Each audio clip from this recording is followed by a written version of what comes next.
Welcome to Eternal Darkness, where nightmares come to life. I'll be your host through these twisted tales tonight. Before we descend into the shadows, remember to like and subscribe to join our growing community of horror enthusiasts. Get comfortable, turn down the lights, and prepare yourself as we begin our journey into the unknown. I never minded the quiet. Not when I was overseas, and certainly not now that I was running snowplows for Arizona Department of Transportation along the White Mountains. Some of the guys complained about the night shifts, said the isolation got to them, said the endless miles of empty highway made them feel like they were the last person on Earth. But after 4 tours in Afghanistan with an engineering unit clearing IEDs from lonely mountain roads, this felt like peace. At least it did until that night in April 2017. My name is Grant Holloway, and I'm 34 years old. I've seen things that would make most people lose sleep for weeks. I've held dying men in my arms while mortars screamed overhead.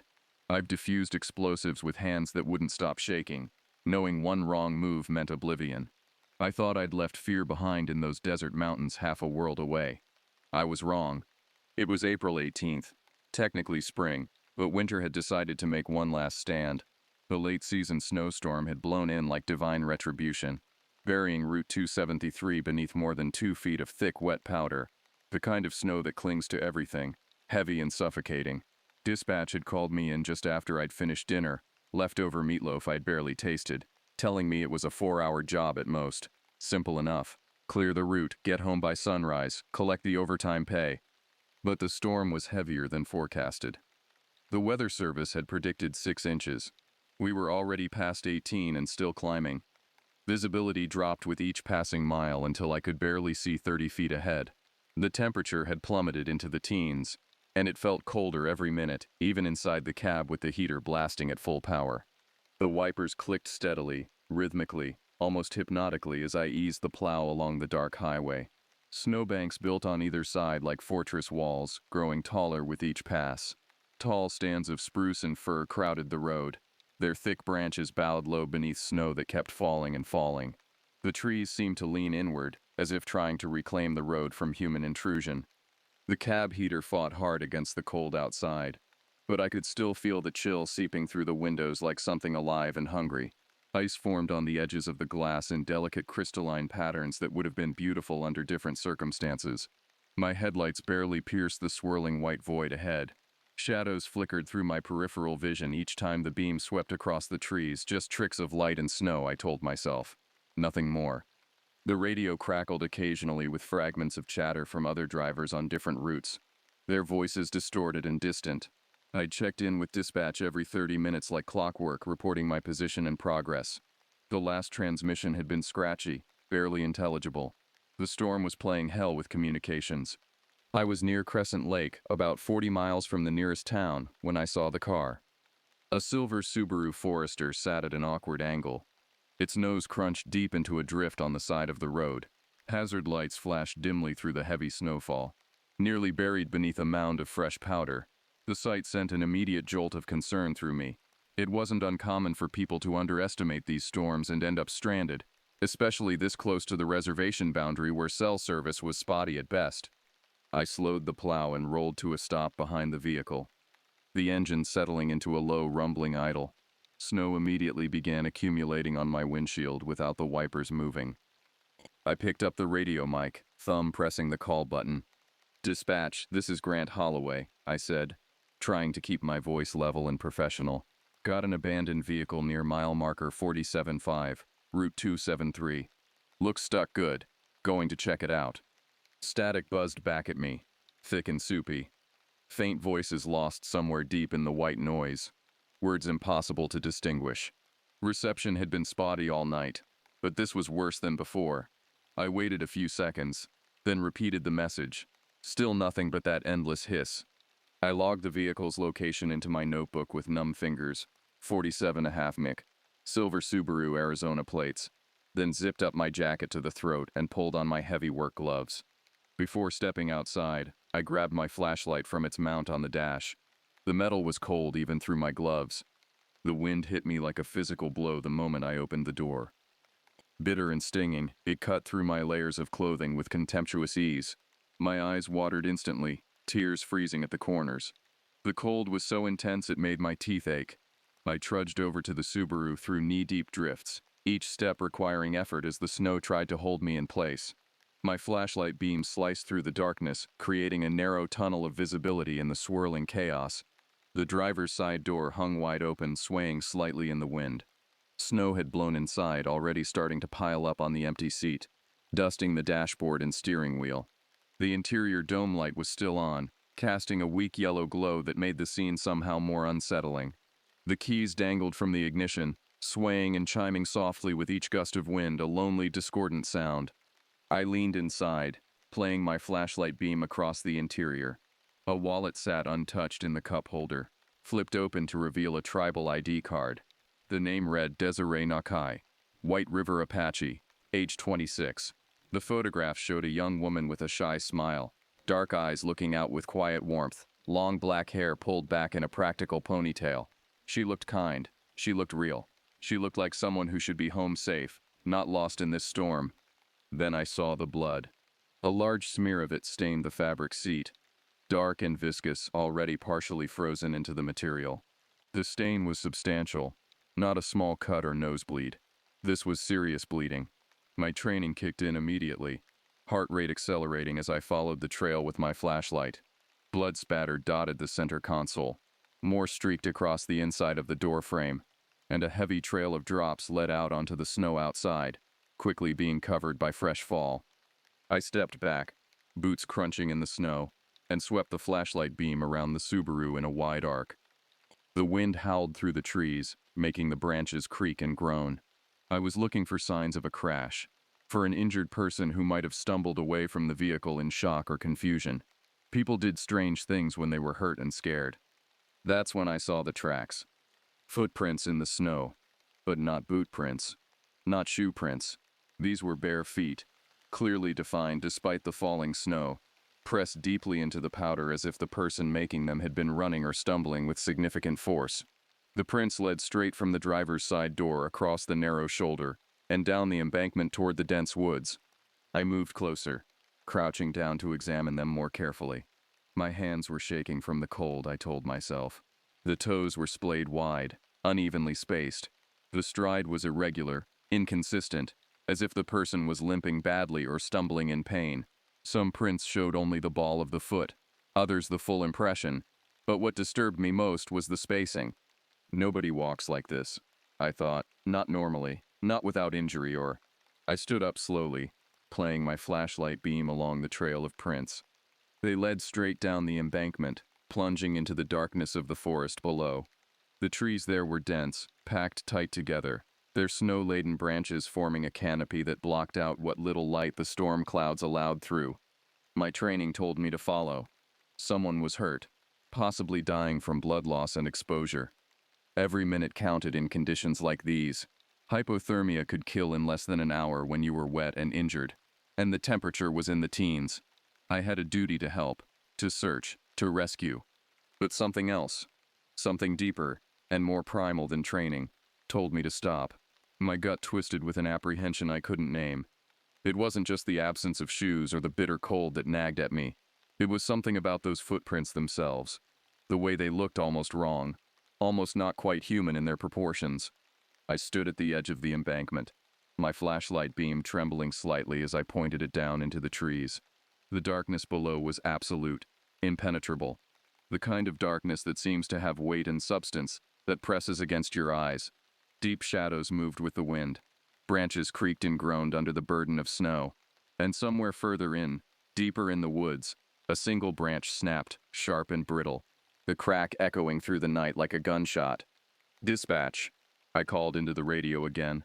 My voice urgent now, higher than normal. "Possible injured motorist. Blood on scene. Footprints leading into the woods. Request immediate assistance. This is urgent. Medical emergency." Only static responded.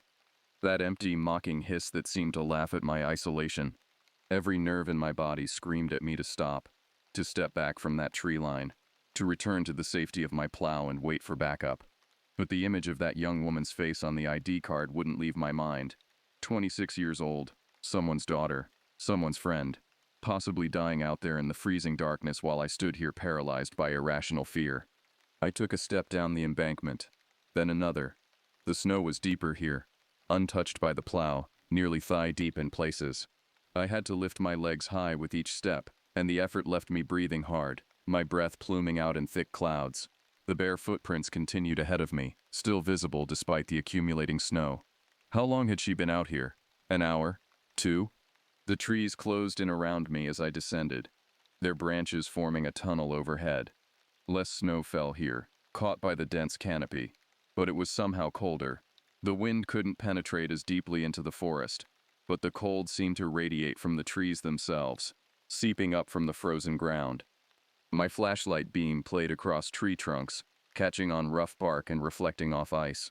Shadows danced and shifted. I followed the footprints deeper, watching them carefully. My free hand braced against trees for balance on the steep slope. Then I noticed something that made my stomach drop. The footprints were changing, not just the depth or spacing, but the shape itself. The earlier prints had been clearly human, recognizable as feet, even if bare and strangely positioned. But these newer ones, the ones leading deeper into the forest, they were different, longer, the toes more spread, and in some prints I could see what looked like claw marks extending from where the toes should end. I stopped, my heart hammering so hard I could hear it in my ears. This isn't right, my mind whispered. This isn't natural. Turn around. Go back. But I couldn't. Someone needed help. Even as every instinct screamed at me to flee, I forced myself to take another step forward. A sound broke the silence. A wet, strangled intake of breath, somewhere ahead and to my right. Not quite animal. Definitely not human. It was the sound of something breathing through damaged lungs, through a throat not meant for air. "Hello," I called out, my voice cracking. "I'm here to help. I'm with ADOT. If you're hurt, call out." Silence. Then the distinct sound of movement. Not footsteps. Something heavier. Something dragging through the snow and underbrush. The sound circled to my left, moving parallel to my position but staying just beyond my flashlight's reach.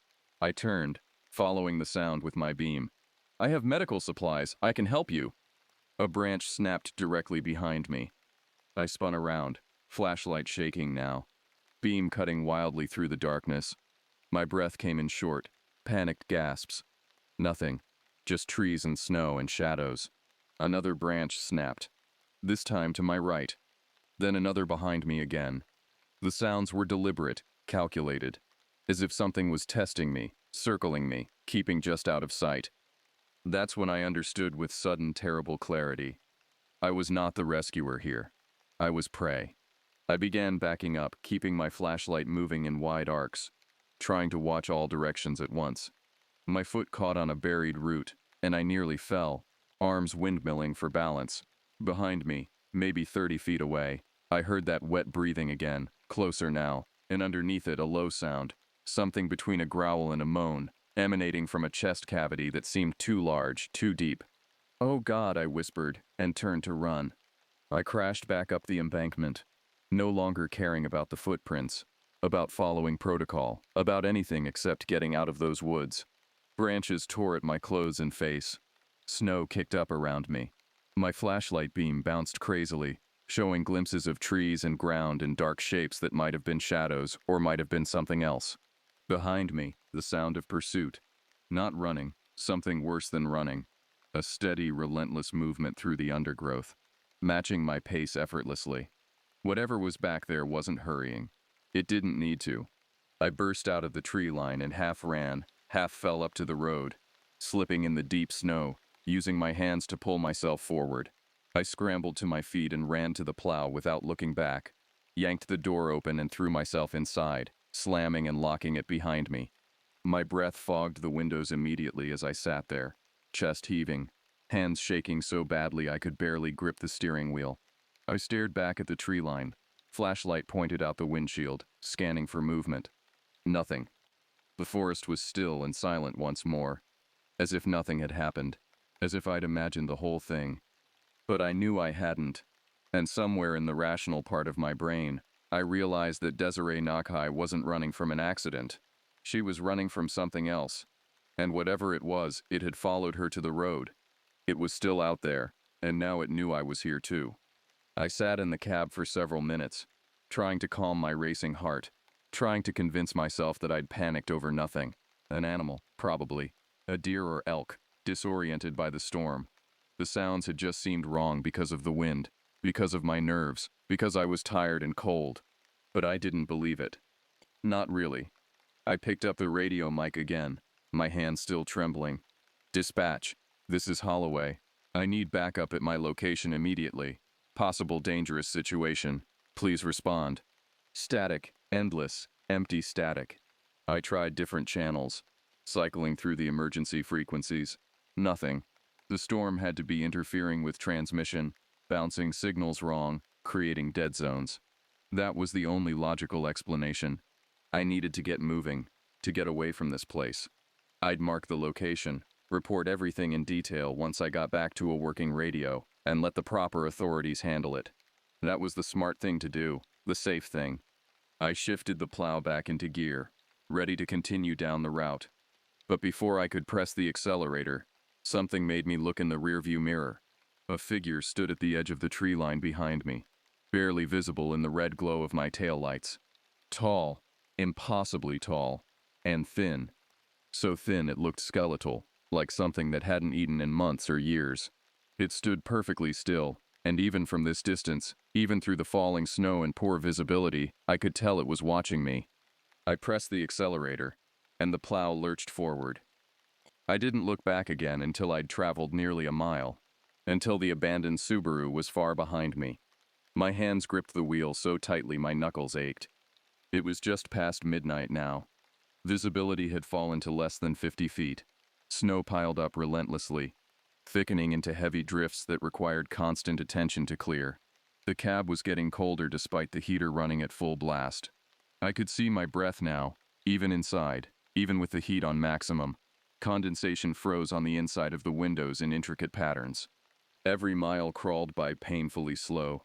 My headlights cut feebly through the swirling flakes, illuminating only glimpses of the empty road ahead, as if the world outside had shrunk down to nothing but this narrow tunnel of light and snow and darkness. I'd traveled maybe 3 more miles when the plow's engine suddenly sputtered.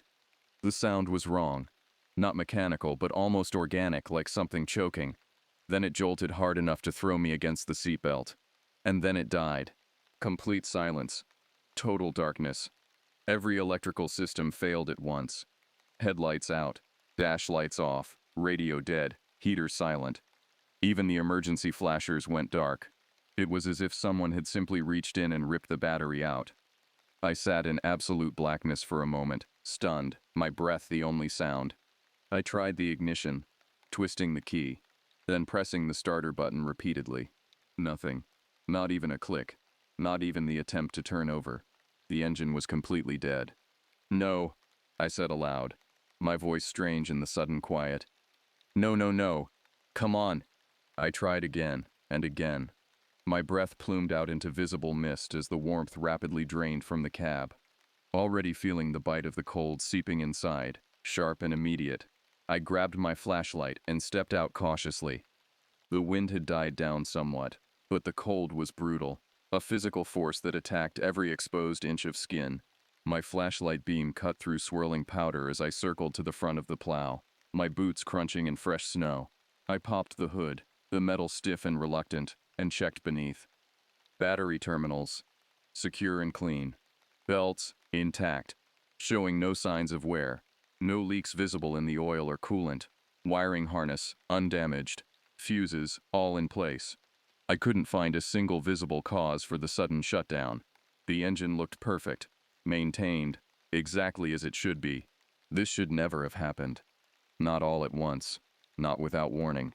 These plows were built tough, maintained rigorously, designed to run in exactly these conditions. A total electrical failure like this was nearly impossible without catastrophic damage, unless someone had sabotaged it. But that was insane. Who would? I heard it clearly then. A sharp, sudden inhale of breath from somewhere down the slope to my right among the trees. Not the wind. Not an animal. This was the sound of lungs expanding, pulling in air through passages that rattled and wheezed. It was wet and strangled and wrong. The sound was followed immediately by the distinct crack of a large branch snapping under weight.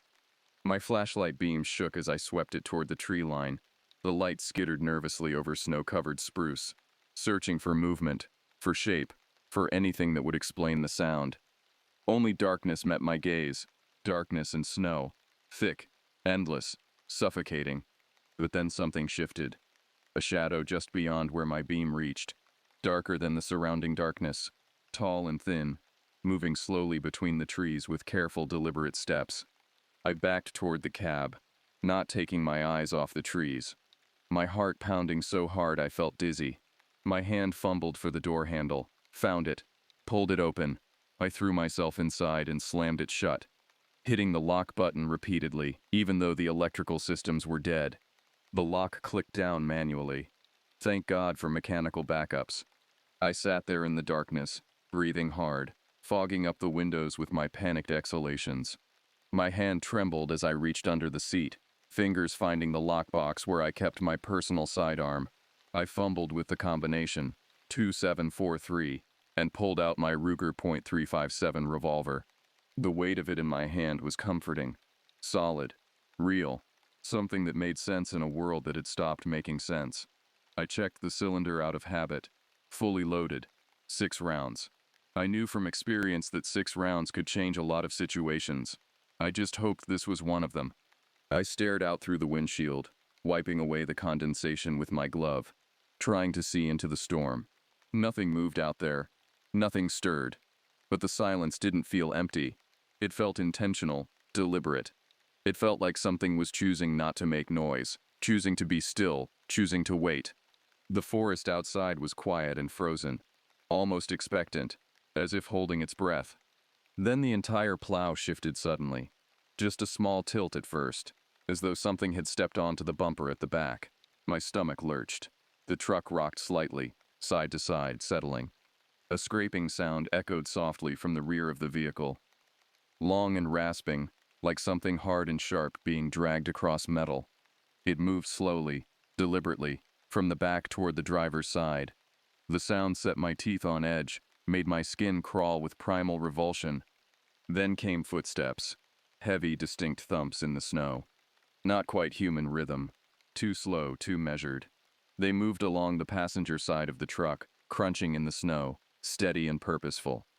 They stopped just beside my window. I gripped the revolver with both hands now, raising it slowly, aiming it at the door. My breath came in shallow, rapid pants that fogged the glass. Every muscle in my body was tense, coiled, ready to react, but I couldn't move otherwise, couldn't look away, couldn't even blink. Through the frost-covered window, a shape began to emerge. Tall, so tall it towered over the cab of the plow, thin beyond any natural thinness, as if all the flesh had been stripped away, leaving only the essential framework beneath. My flashlight sat on the dashboard where I dropped it, its beam pointing upward at an angle, providing just enough ambient light to see. The figure was humanoid in the way a crude drawing is humanoid. It had the right number of limbs in approximately the right places, but everything was wrong. The proportions were grotesque. Arms hung down past where knees should be, ending in hands with fingers too long, too many joints, like spider legs folded in on themselves. The torso was gaunt, emaciated to the point of being skeletal. I could see every rib clearly defined beneath skin that looked gray and mottled, stretched tight like old leather, but it was the head that made my throat close up with terror. The skull was elongated, wider at the back than any human skull should be. The jaw protruded forward in a way that suggested teeth, though I couldn't see a mouth clearly. And rising from the crown of the head were antlers, massive twisted branches of bone that reached up into the snowy darkness above. They weren't deer antlers, graceful and symmetrical.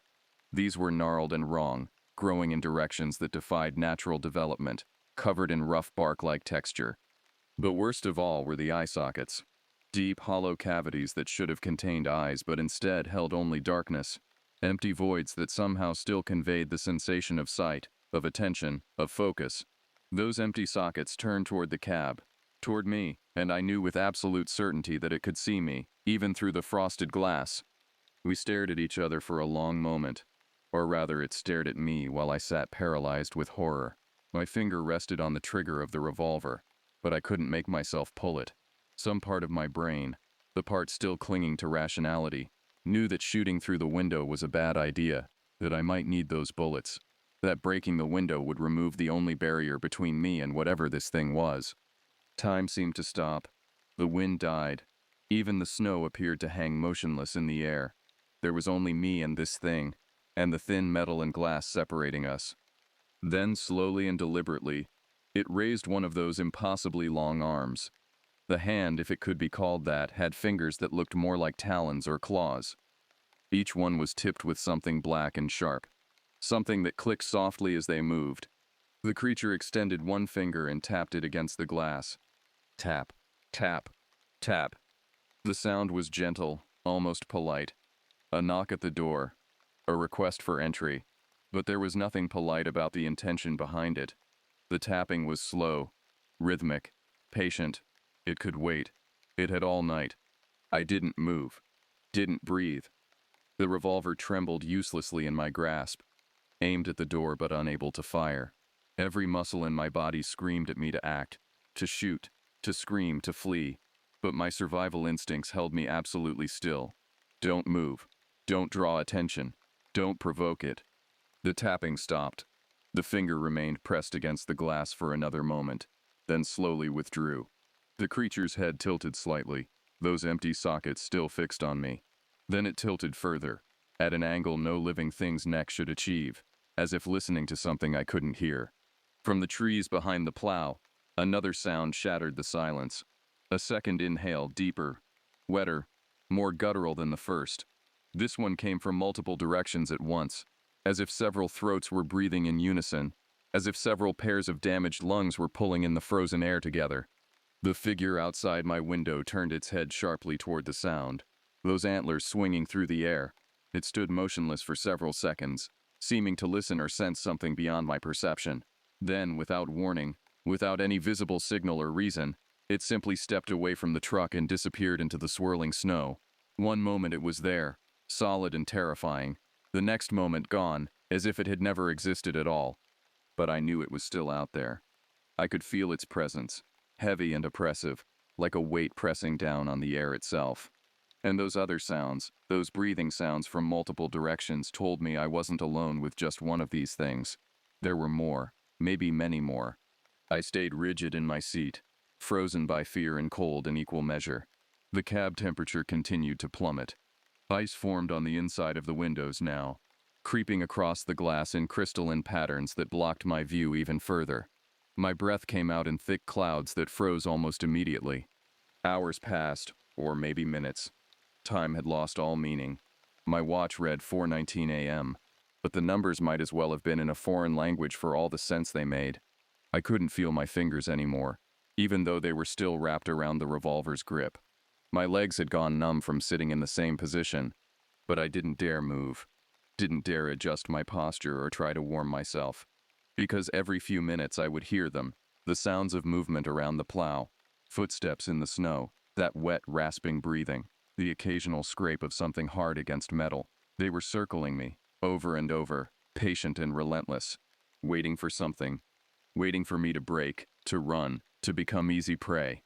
So I sat perfectly still in the freezing darkness, listening to them circle, and prayed to God that I would see the sunrise. The cold became everything. It wasn't just uncomfortable anymore. It was painful, then agonizing, then strangely distant as my body began shutting down non-essential systems to protect the core. My fingers had gone from numb to a deep throbbing ache. My toes felt like blocks of ice inside my boots. Even my face hurt, a constant burning sensation from the sub-zero air.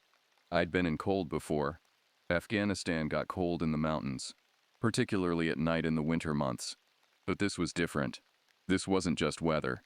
This was isolation, complete and total. No backup coming. No radio contact. Just me and the darkness and those things outside. The sounds continued periodically. Sometimes close, sometimes further away, but never truly absent.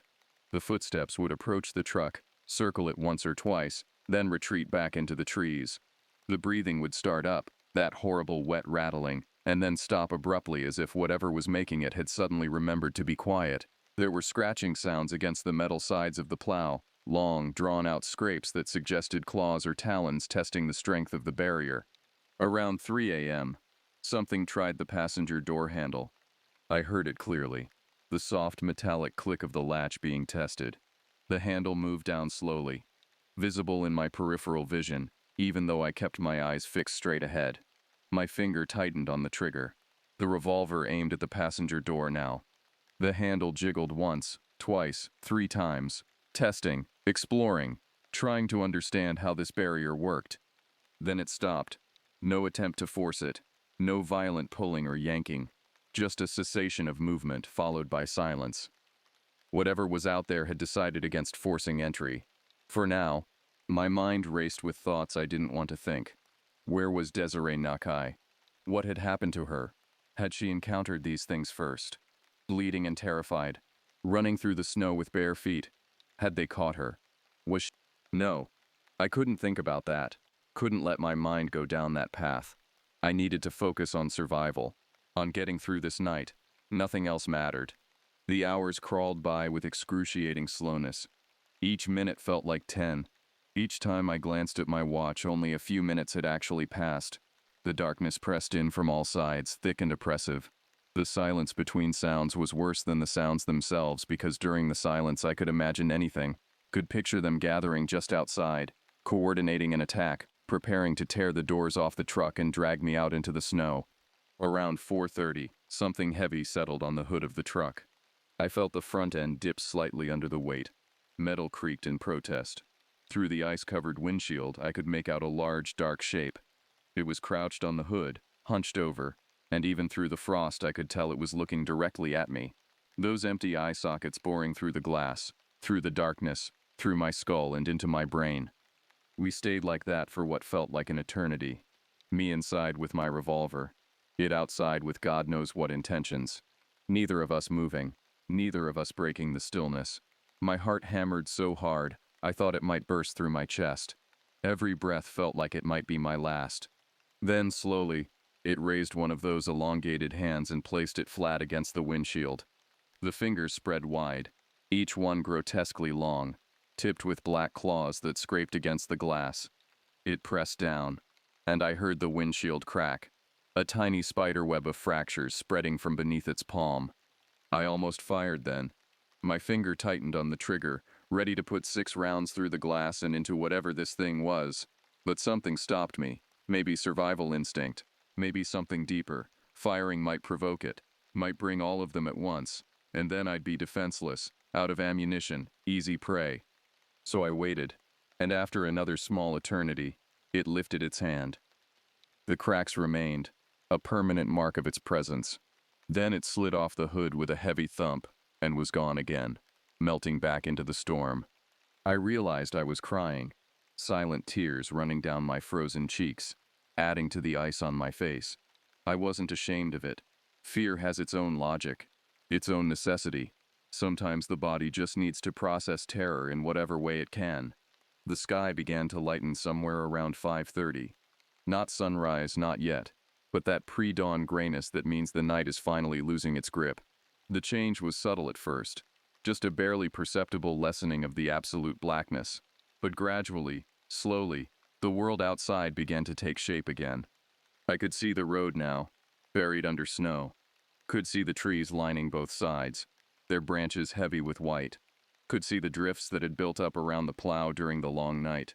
And as full daylight finally broke through the storm clouds, I saw something else. Footprints. They surrounded the truck completely. Dozens of them, maybe hundreds. All bare feet, all impossibly large, all pressed deep into the snow. They circled the plow in overlapping rings, spiraling patterns that spoke of endless patient circling throughout the night. They approached the doors from every angle. They clustered near the windows. They led to and from the tree line in multiple directions. But worst of all, when I finally found the courage to look in the rearview mirror, I saw a message scratched into the metal of the rear panel. Deep gouges in the steel, clearly visible even from inside the cab. 3 simple marks. 3 long parallel scratches. Claw marks. A warning, a promise, a claim of ownership.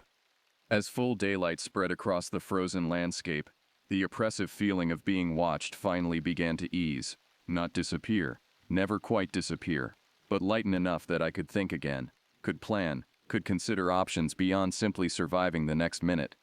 The storm had moved on, leaving behind a world buried in white. The sun was weak and pale, barely warming anything, but it was light, blessed, wonderful light, and whatever those things were, they had retreated with the darkness. I needed to move. Sitting in the frozen cab any longer would mean death by exposure. I was already hypothermic. I recognized the signs from my military training, confusion at the edges of my thoughts, extreme fatigue, a strange distant feeling, as if I was watching myself from outside my body. These were the warning signs that came before the final shutdown. With numb fingers, I managed to unlock the door and push it open. The cold air that rushed in felt paradoxically warmer than the inside of the cab. I half fell out onto the snow, legs buckling beneath me. No feeling in my feet. I caught myself on the truck's side panel, the metal burning cold even through my gloves. I circled the truck slowly, forcing blood back into my limbs, surveying the damage in daylight.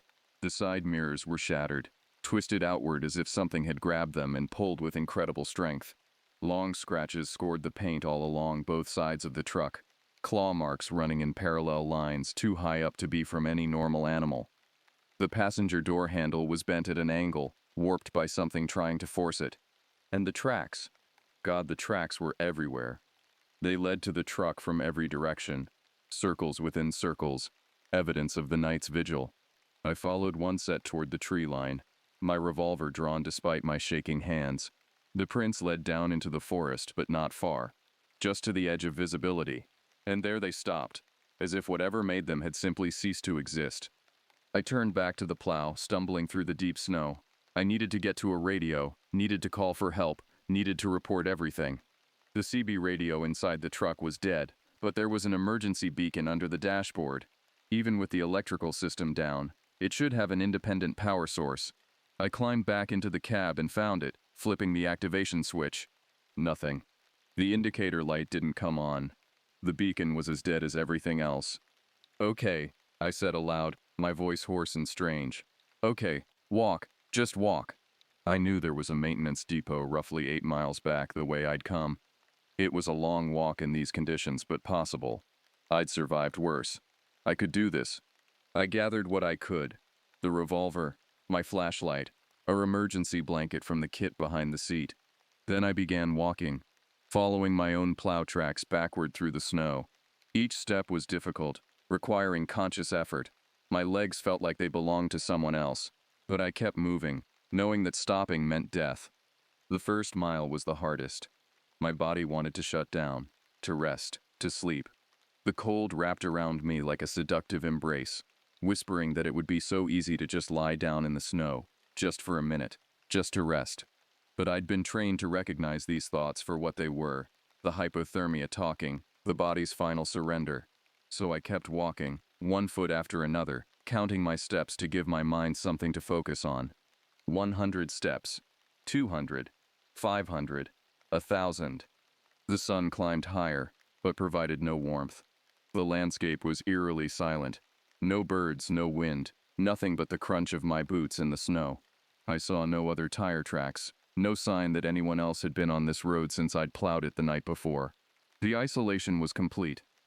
Around mile 3, I heard something behind me. I stopped, turning slowly. The road behind me was empty, just my footprints leading back into the distance. But I definitely heard something, a soft crunching, as if someone else was walking through the snow. I stared at my tracks, watching for movement. Nothing. Just white and gray and cold. I started walking again, faster now. And there it was again, footsteps matching my pace, somewhere behind me but out of sight. I spun around, revolver raised, searching for the source. Still nothing visible, but my own footprints in the snow told a different story. There were additional prints now, overlaying mine. Bare feet, larger than human feet, the toes splayed wide. They appeared behind me, as if something invisible was following, stepping exactly where I'd stepped. I watched, hardly breathing, and saw a new print appear in the snow as I stared. A foot coming down, compressing the powder, leaving its impression, and then another, and another. It was following me, in broad daylight, invisible but undeniably present. I ran. Terror gave me strength I didn't know I still had.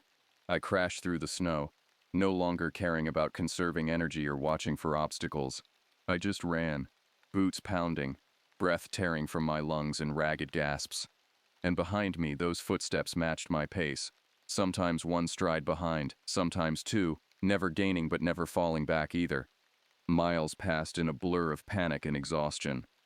My legs screamed in protest. My lungs burned with the cold air. But I didn't stop. Couldn't stop. Because stopping meant letting it catch me, and I'd seen enough to know that was not an option. Finally, impossibly, I saw headlights ahead, a vehicle coming toward me through the snow. Another ADOT plow, its orange lights flashing. I stumbled into the middle of the road, waving my arms, shouting though my voice was barely more than a croak. The plow stopped. A door opened. I collapsed to my knees on the icy pavement as another driver jumped out and ran toward me. I recognized him. Dean something. Worked the southern routes usually. His face was creased with concern as he reached me, grabbing my shoulders to steady me. Grant, what the hell happened? Where's your truck? I tried to speak, to explain, but the words wouldn't come. My tongue felt thick and clumsy. All I could do was shake my head and point back the way I'd come. Dean looked past me, scanning the road, and his eyes widened. Jesus? Grant, what happened to your face? I didn't understand. He reached up and touched my cheek, and his glove came away red. Blood. I was bleeding. But from where? I couldn't feel any pain, couldn't feel much of anything. Get in the truck, Dean said urgently. Come on, man. Let's get you warm. He helped me to my feet, and half carried me to his plow. The cab was blessedly warm, the heater running full blast. He wrapped an emergency blanket around my shoulders and pressed a thermos of hot coffee into my hands. I couldn't grip it properly, so he held it for me while I sipped, the liquid burning my frozen throat. Your hands, he said, looking at them with alarm. Grant, your hands are frostbitten. We need to get you to a hospital. What happened out there? I looked down at my hands and saw he was right. My fingers were white and waxy, the skin looking strange and dead. Frostbite. Probably my toes, too. The peripheral numbness I'd felt all night was serious damage. My truck, I managed to croak out. Something. There was something. Easy, easy. We'll get your truck. Just tell me what mile marker. I shook my head, trying to form words that would make sense, that would warn him. But all that came out was, don't follow the footprints. That's not her out there. Not anymore. Dean looked at me with confusion and worry. Who? What footprints? But I couldn't explain. The warmth and safety of the cab, combined with the exhaustion and hypothermia, were pulling me down into darkness. My eyes grew heavy.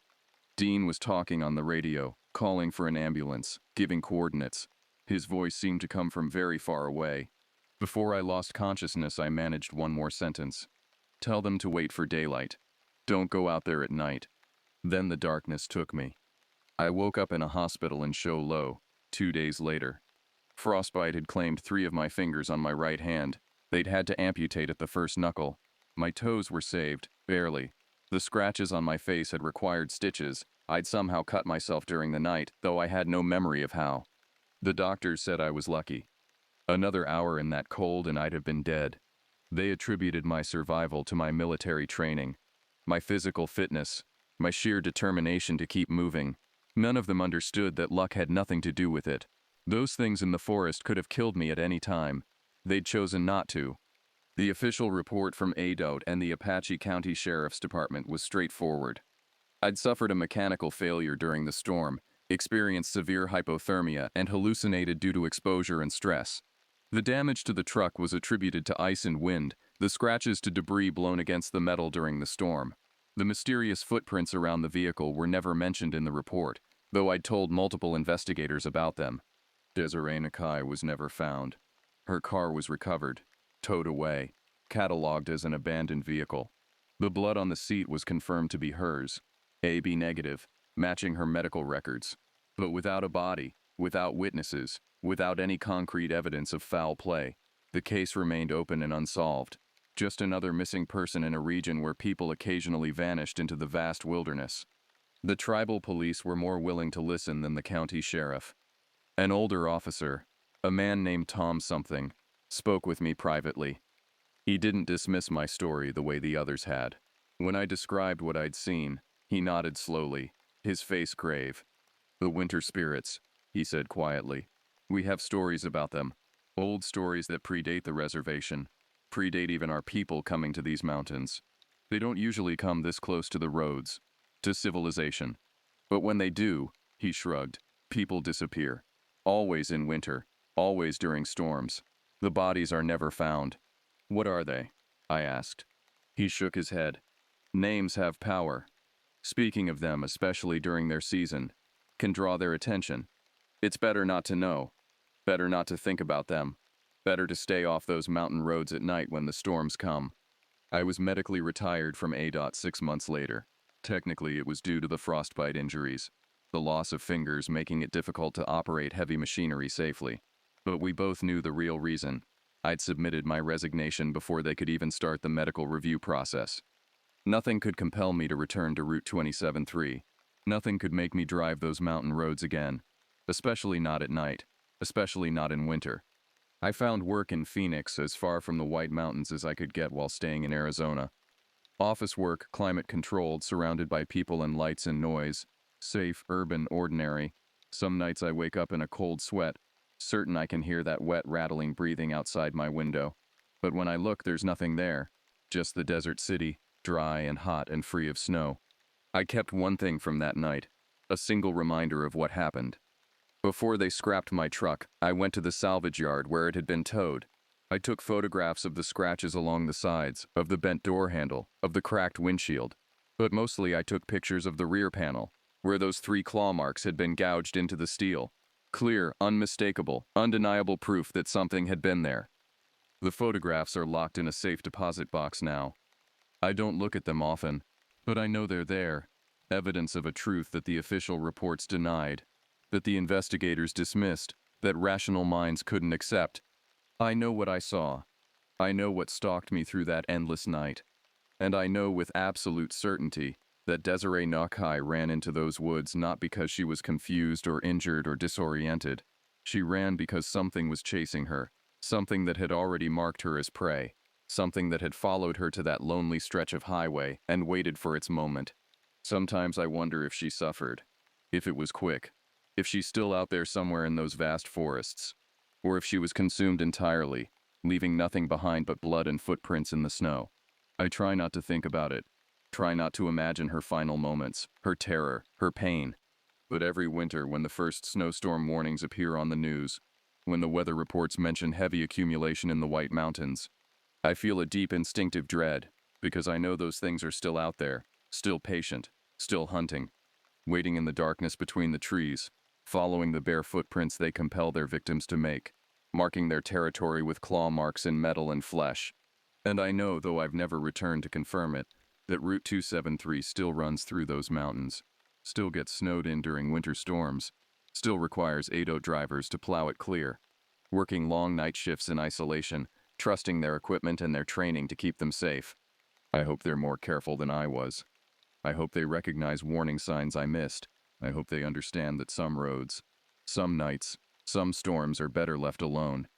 But mostly I pray that whatever walked around my truck that night, whatever tapped at my window with skeletal fingers, whatever left those footprints circling endlessly in the snow, I pray that it's satisfied with the prey it took, that Desiree Nakai was enough, that it won't hunger again for a long time.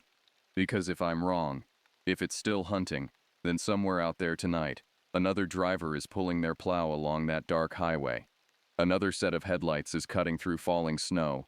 Another person is about to discover that the worst monsters aren't the ones we imagine in stories. They're the ones that wait in the real darkness. Patient and ancient and hungry, just beyond where the light reaches. And when they finally step into view, when you see them clearly for the first time, you understand that you were never really the rescuer in this story. You were always the prey. Grant Holloway lives in Phoenix, Arizona, where he works in logistics management. He has not returned to the White Mountains since April 2017. He requested that this account be published anonymously, but later agreed to use his real name, hoping that his experience might serve as a warning to others who work or travel in remote areas during winter storms. The case of Desiree Nakai remains unsolved.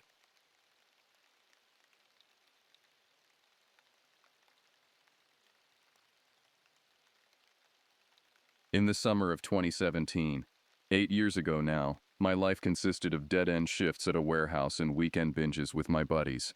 That particular Friday evening in June, 4 of us were sprawled across my cramped apartment, surrounded by empty beer bottles and the blue glow of my television. I was channel surfing, bored with the usual lineup, when I landed on the History Channel. "Wait, go back," Tyler said, sitting up from his slouched position on my couch. "What was that?" I flipped back to a show called Alone. The premise was straightforward but brutal. Contestants got dropped into isolated sections of the Canadian wilderness, separated from each other by miles of forest. They received only basic survival equipment, and whoever lasted longest won $500,000. No camera crews following them around, no safety net beyond a satellite phone for emergencies. Just you, the forest, and your will to survive. We watched in silence as one contestant, a grizzled man in his 40s, tried to start a fire with trembling hands. His face was gaunt, his eyes hollow. He'd been out there for 37 days, and you could see the toll it had taken. The camera caught him talking to himself, his voice cracking as he debated whether to tap out. "I could do that," Tyler announced, draining his beer. "Easy $500,000 right there." "Bullshit," Brandon shot back. "You can't even camp in your backyard without complaining about mosquitoes." "At least I wouldn't cry like that dude on screen," Tyler countered. That sparked it. What began as drunken boasting evolved into a full-blown debate about which of us could actually survive alone in the wilderness. Jordan insisted his Eagle Scout training gave him an edge. Lucas, who'd grown up fishing with his father in Montana, claimed practical experience trumped merit badges. Brandon argued that mental toughness mattered more than skills. Tyler just kept insisting he'd win because he wanted it more. The argument stretched past midnight. We'd moved from the couch to my kitchen table, scribbling survival strategies on napkins, looking up wilderness areas on our phones. The half-empty bottles multiplied around us as we planned and plotted and challenged each other's claims. Finally, around 2 a.m., Lucas slammed his hand on the table. "Enough talking. Let's actually do it." The room went quiet. The television had long since gone to a blue screen, casting strange shadows across our faces. "Do what?" I asked, though I already knew. "Go out there. Pick some remote spot. Spend a few days roughing it. See who actually has what it takes." He looked around at each of us. "Unless everyone here is just talking out of their ass." Pride is a dangerous thing. None of us wanted to be the one to back down, to admit that maybe we'd been full of hot air, so we agreed. We'd plan a hardcore camping trip, somewhere isolated and challenging. We'd find out which of us was actually king of the wilderness. That night, drunk on beer and bravado, we shook hands on it. In the morning, hungover and slightly more rational, we could have backed out. We should have backed out, but the challenge had been issued, and none of us wanted to be the coward who bailed. 3 months of planning led us to early September and the Frank Church River of No Return Wilderness. At 2-3 million acres, it's the largest contiguous wilderness area in the continental United States. A massive expanse of roadless, trackless forest spanning central Idaho. We'd shortened the name to just River of No Return, because it sounded more ominous, more like the kind of place where you proved your mettle. Living in Boise, it was practically on our doorstep, yet none of us had ever ventured into its depths. The name itself carried an unsettling history. Early explorers named it such because the rapids made it impossible to navigate upstream. Once you went down, you couldn't come back the same way. You were committed. We loaded Lucas's truck with our gear on a Thursday morning. The plan was straightforward. Drive to the tiny town of North Fork, population maybe 50 on a good day, then hike from the trailhead to Long Tom Mountain. 4 days of hiking there and back, 1 day of rest at the mountain, some fishing and swimming in the Salmon River. 5 days total to prove ourselves. I remember the drive north, the way civilization gradually fell away. Boise gave way to smaller towns, then scattered houses, then nothing but towering pines and winding roads. We passed the occasional logging truck, but otherwise the highway belonged to us. The radio lost signal about an hour out, leaving us with static and our own voices. "My girlfriend thinks we're idiots," Jordan said from the back seat. staring out at the endless trees. Your girlfriend is probably right, Lucas replied, navigating a sharp curve. But we're committed idiots. Tyler was riding shotgun, studying the topographical maps we'd printed. Long Tom Mountain sits at about 8,000 feet. The trailhead starts at 4,500. That's a lot of elevation gain. That's the point, Brandon said. If it was easy, it wouldn't prove anything.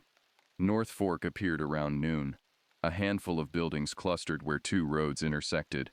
A gas station that looked like it hadn't been updated since the 1970s. A general store with a wooden porch and a closed sign despite it being midday.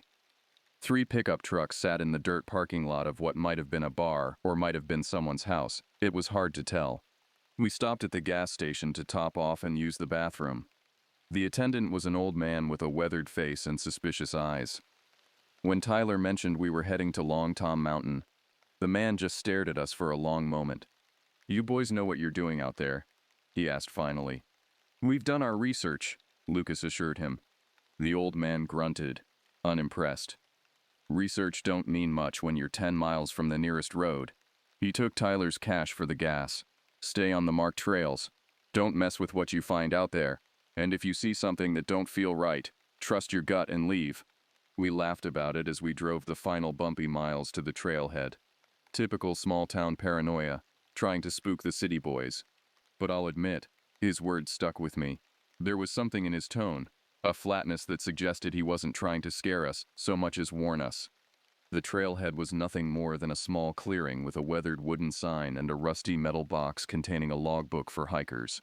Lucas signed us in, noting our planned route and expected return date. The last entry before ours was dated 3 weeks prior. "Not exactly a popular spot," Brandon observed, shouldering his pack. "That's what we wanted, right? Solitude." Tyler adjusted his hip belt, eager to get moving. "Let's do this." The first day's hike demolished us. The trail started deceptively easy, relatively flat terrain through dense pine forest, the path clear and well-maintained. We made good time, fell into a rhythm, made jokes about how we'd overestimated the difficulty. Then we hit the elevation gain. The trail began to climb, switchback after switchback, the grade becoming steeper with each turn. The packs that had felt manageable that morning now seemed to weigh twice as much. My thighs burned, my lungs struggled with the thinning air. We stopped talking, conserving our energy for the climb. By the time we made camp that first night, we'd covered maybe 8 miles, but it felt like 20. We set up our tents in a small clearing beside a creek, too exhausted for much conversation. I ate a protein bar and some trail mix, crawled into my sleeping bag, and was unconscious within minutes. I slept hard, the kind of deep, dreamless sleep that comes from complete physical exhaustion. When I woke to birdsong and filtered sunlight the next morning, every muscle in my body ached. But there was also a satisfaction in it, a sense that we were actually doing this thing. The second day proved easier. Our bodies adjusted to the routine. We climbed higher, the pines giving way to scattered alpine meadows dotted with wildflowers. The views were spectacular, ridge after ridge of mountains stretching to the horizon, no roads or buildings, or any sign of human presence visible in any direction. Just wilderness, vast and indifferent. We reached Long Tom Mountain's summit around mid-afternoon. Standing there, looking out over the Salmon River Valley thousands of feet below, I felt something shift inside me. It wasn't pride exactly, more like a recognition of scale. Out here we were tiny and insignificant. The mountains didn't care about our petty competition or our bruised egos. They just were, ancient and unchanging. "Worth it?" Lucas asked, coming to stand beside me. "Yeah," I admitted, "worth it." We made camp about 100 yards below the summit, in a relatively flat area sheltered by a ring of boulders. The wind was strong up here, but the boulders broke the worst of it. We set up our tents in a rough semicircle around where we planned to build the fire. "All right," Brandon said, once we'd finished with the tents. "Let's go catch some dinner." The hike down to the Salmon River took about 45 minutes. A steep but manageable trail that switched back through alpine forest. The river itself was stunning. Crystal clear water rushing over smooth stones, deep pools alternating with whitewater rapids. The sound of it filled the canyon, a constant roar that drowned out everything else. Lucas had brought along a collapsible fishing rod, and he set about showing us his technique. The rest of us just enjoyed the water, the sunshine, the sheer pleasure of being alive and healthy in this beautiful place. Jordan found a deep pool and went swimming, whooping at the cold. Tyler skipped stones across the calmer sections. I just sat on a warm boulder, letting the sun soak into my skin, feeling the tension of normal life melting away. When Lucas finally hooked a fish, a decent-sized trout that fought hard before he reeled it in, we all gathered around to admire it. He caught a second one about 20 minutes later, similar size. It wasn't a huge haul, but enough for all of us to get a taste of fresh-caught fish. Feels good, doesn't it? Lucas said, grinning as he held up his catch. Living off the land. We've been here 2 days and you caught 2 fish, Brandon pointed out. Let's not get too full of ourselves. But I knew what Lucas meant. There was something primal and satisfying about it. Something that tapped into an older part of our brains. We weren't just tourists out here. We were participants. We headed back up to camp around 5 p.m., giving us plenty of time to prep the fish and get a fire going before sunset. The hike back up was harder than coming down. The elevation and the day's activities had worn us out, but we were in good spirits, already planning tomorrow's agenda, debating whether we should try for more fish or just relax. Tyler reached camp first. He went straight to his tent, unzipping it to grab something from inside. Then he stopped, still half bent over, his hand frozen on the zipper. "What the hell?" he said, his voice tight and strange. "What?" Jordan called from behind me. Tyler backed out of his tent and turned to face us. His expression was odd, confused and angry at the same time, like he couldn't quite process what he was seeing. "Which one of you assholes took my backpack?" We all stopped where we were, the good mood evaporating instantly. "What are you talking about?" Lucas asked. "My backpack. It's gone." Tyler's voice was rising. "I left it in my tent this morning, and now it's not there." "Dude, we've been together all day," Brandon pointed out. "How could any of us have taken it?" "I don't know, but someone did. It didn't just walk away." Tyler was pacing now, his hands clenched into fists. "Come on, joke's over. Give it back." I looked at the others. Lucas looked genuinely confused. Jordan was frowning, starting to put pieces together that he didn't like. Brandon just shook his head. "Tyler, man, none of us took your pack. Why would we?" "Then where the hell is it?" Tyler's voice cracked a little, anger mixing with something else. Fear, maybe, though he was trying to hide it. We all checked our tents. Everything else was where we'd left it. Only Tyler's backpack was missing, and it had contained most of his supplies: spare clothes, his sleeping bag, toiletries, some of his food, a few $100s worth of gear. The implications settled over us slowly, like cold water seeping through clothing. If none of us had taken it, that meant someone else had been in our camp. Someone had walked through our little semicircle of tents while we were down by the river, looked through our stuff and chosen to steal Tyler's pack specifically. "Maybe it was an animal," Jordan suggested, but even he sounded unconvinced. "A bear or something?" "A bear would have torn through everything," Lucas said quietly. He was scanning the surrounding forest, his earlier good mood completely gone, and it wouldn't have taken just one specific bag.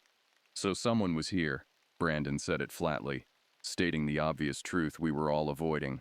Someone was watching our camp and waiting for us to leave. Tyler had stopped pacing. He stood very still, staring out into the trees. The sun was lower now, the shadows growing longer and darker. "We're 3 days' hike from the nearest road," he said. "Who the hell is out here?" That was the question, wasn't it? We were supposed to be alone. That was the whole point of choosing such a remote location. But someone had been here, had walked through our camp, had taken Tyler's belongings, and they'd done it silently, without leaving any obvious trace. I felt the hairs on my arms stand up, a primal response to the sensation of being watched. I turned slowly, scanning the tree line, the boulders, the darkening forest. Nothing moved except the wind in the pines.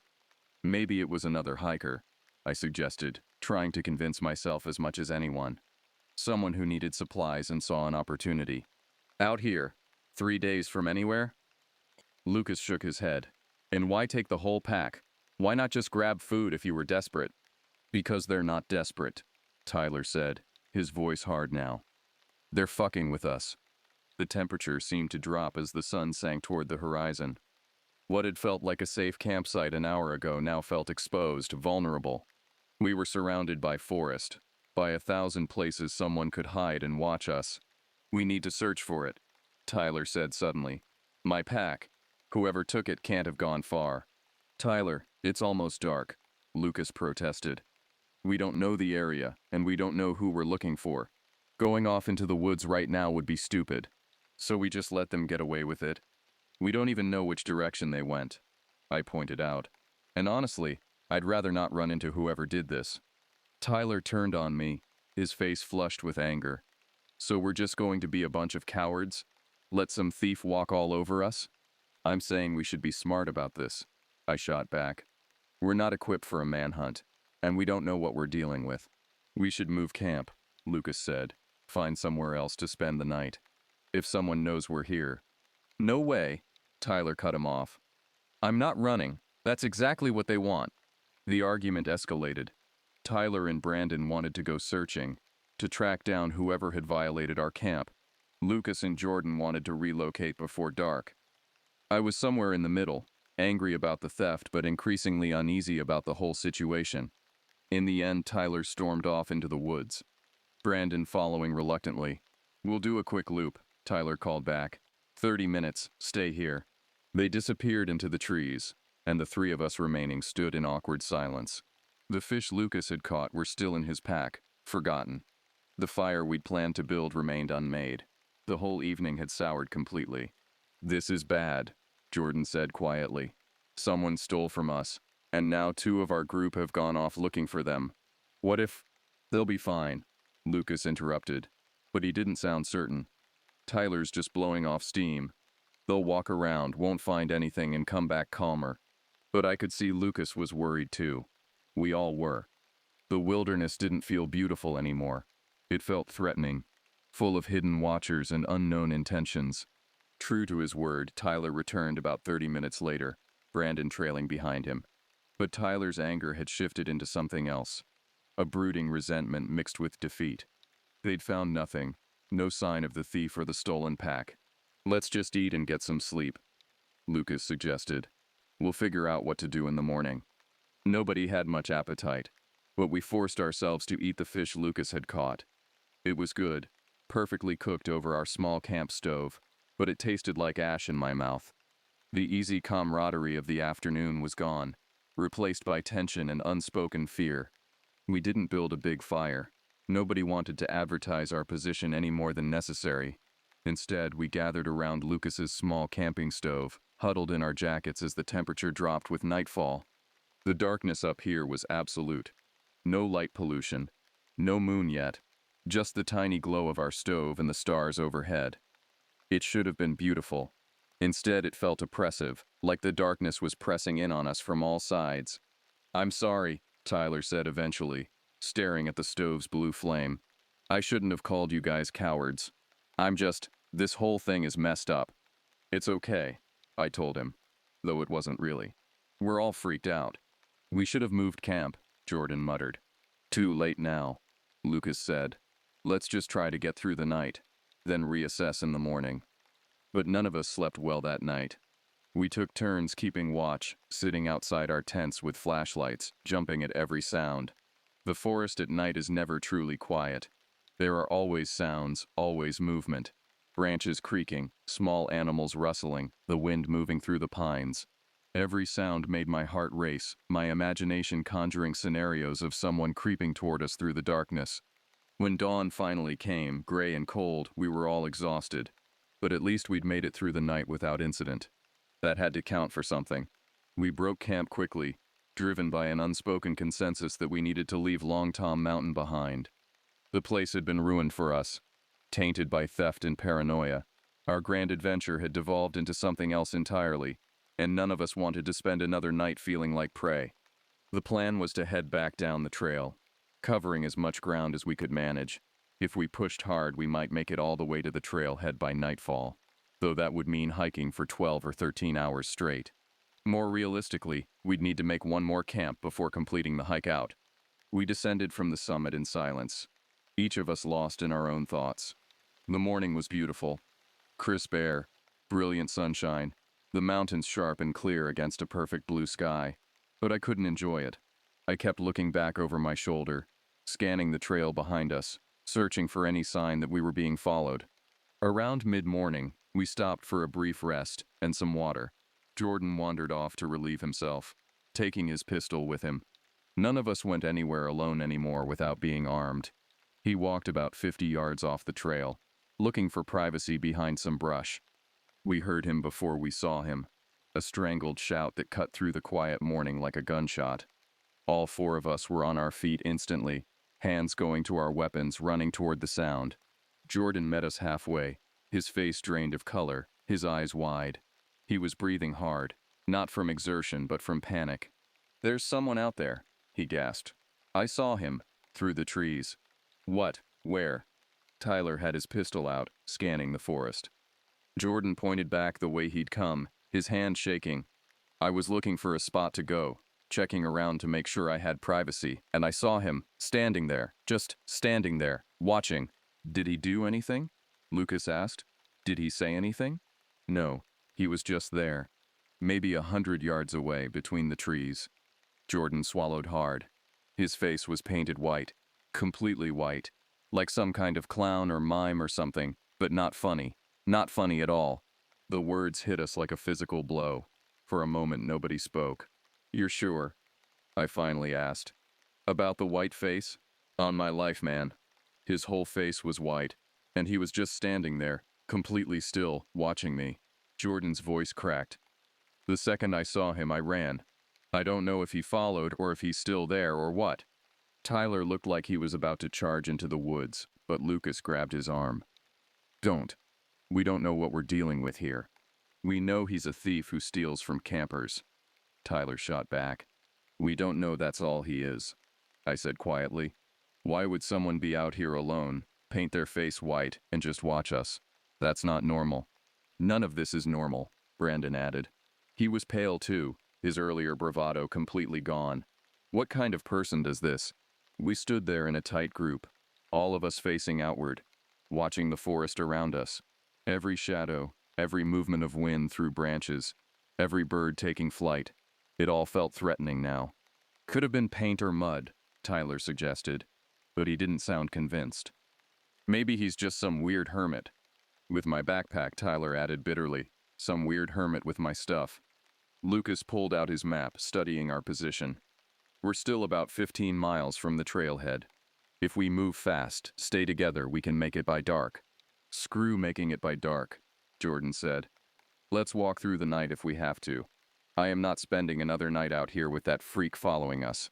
Nobody argued with him. We redistributed some weight from Tyler's pack.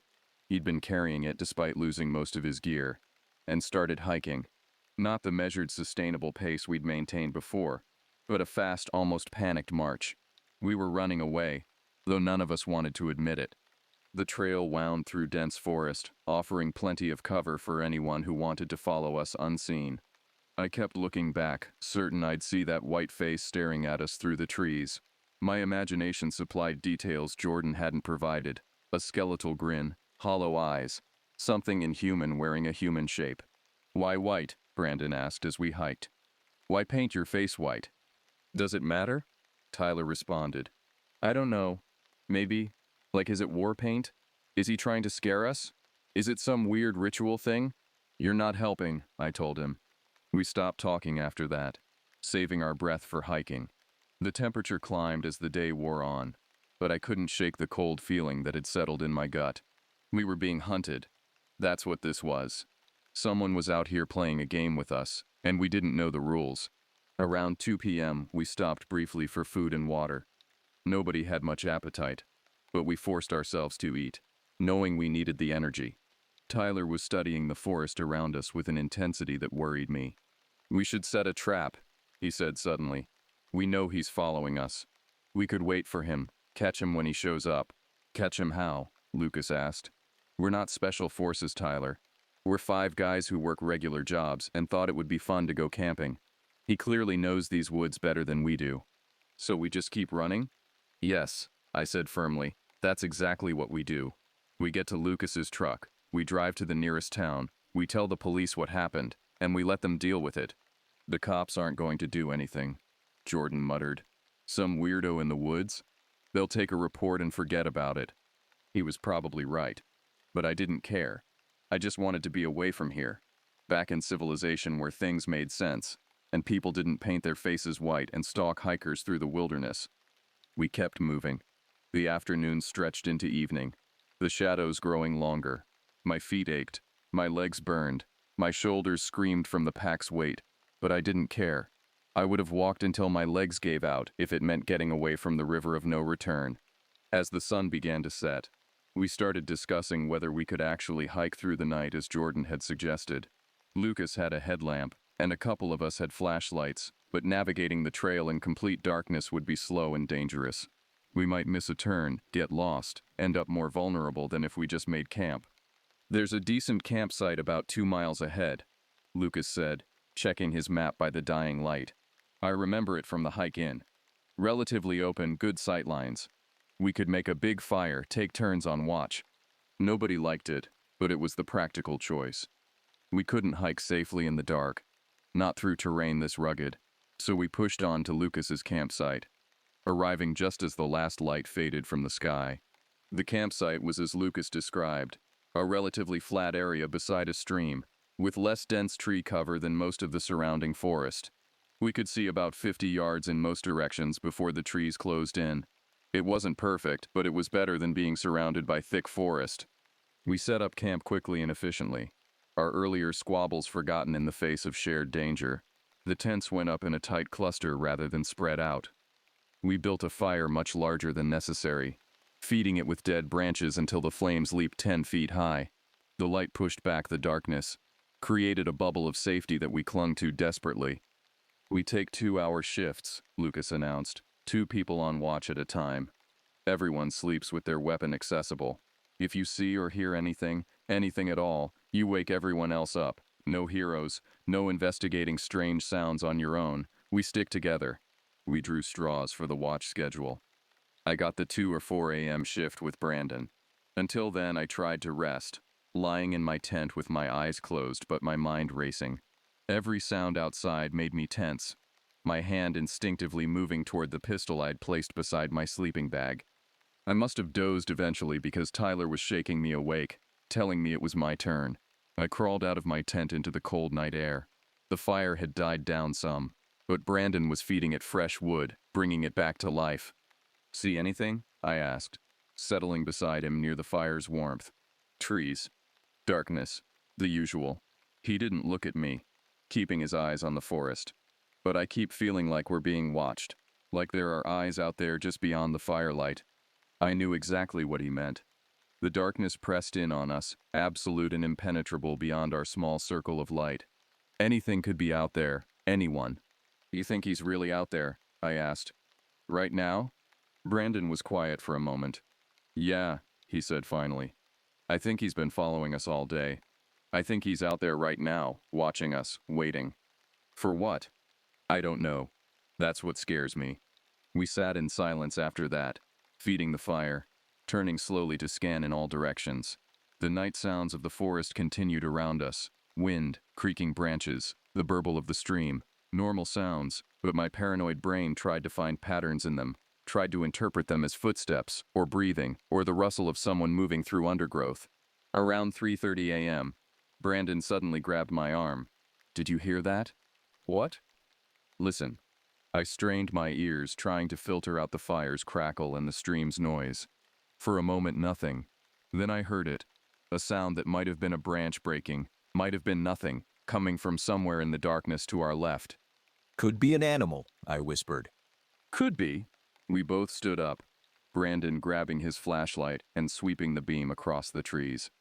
The light revealed nothing but pine trunks and undergrowth, creating more shadows than it dispelled. "Should we wake the others?" I asked. Before Brandon could answer, we heard it again. Definitely closer this time. Definitely something moving. Something large enough to make noise, making no effort to be quiet.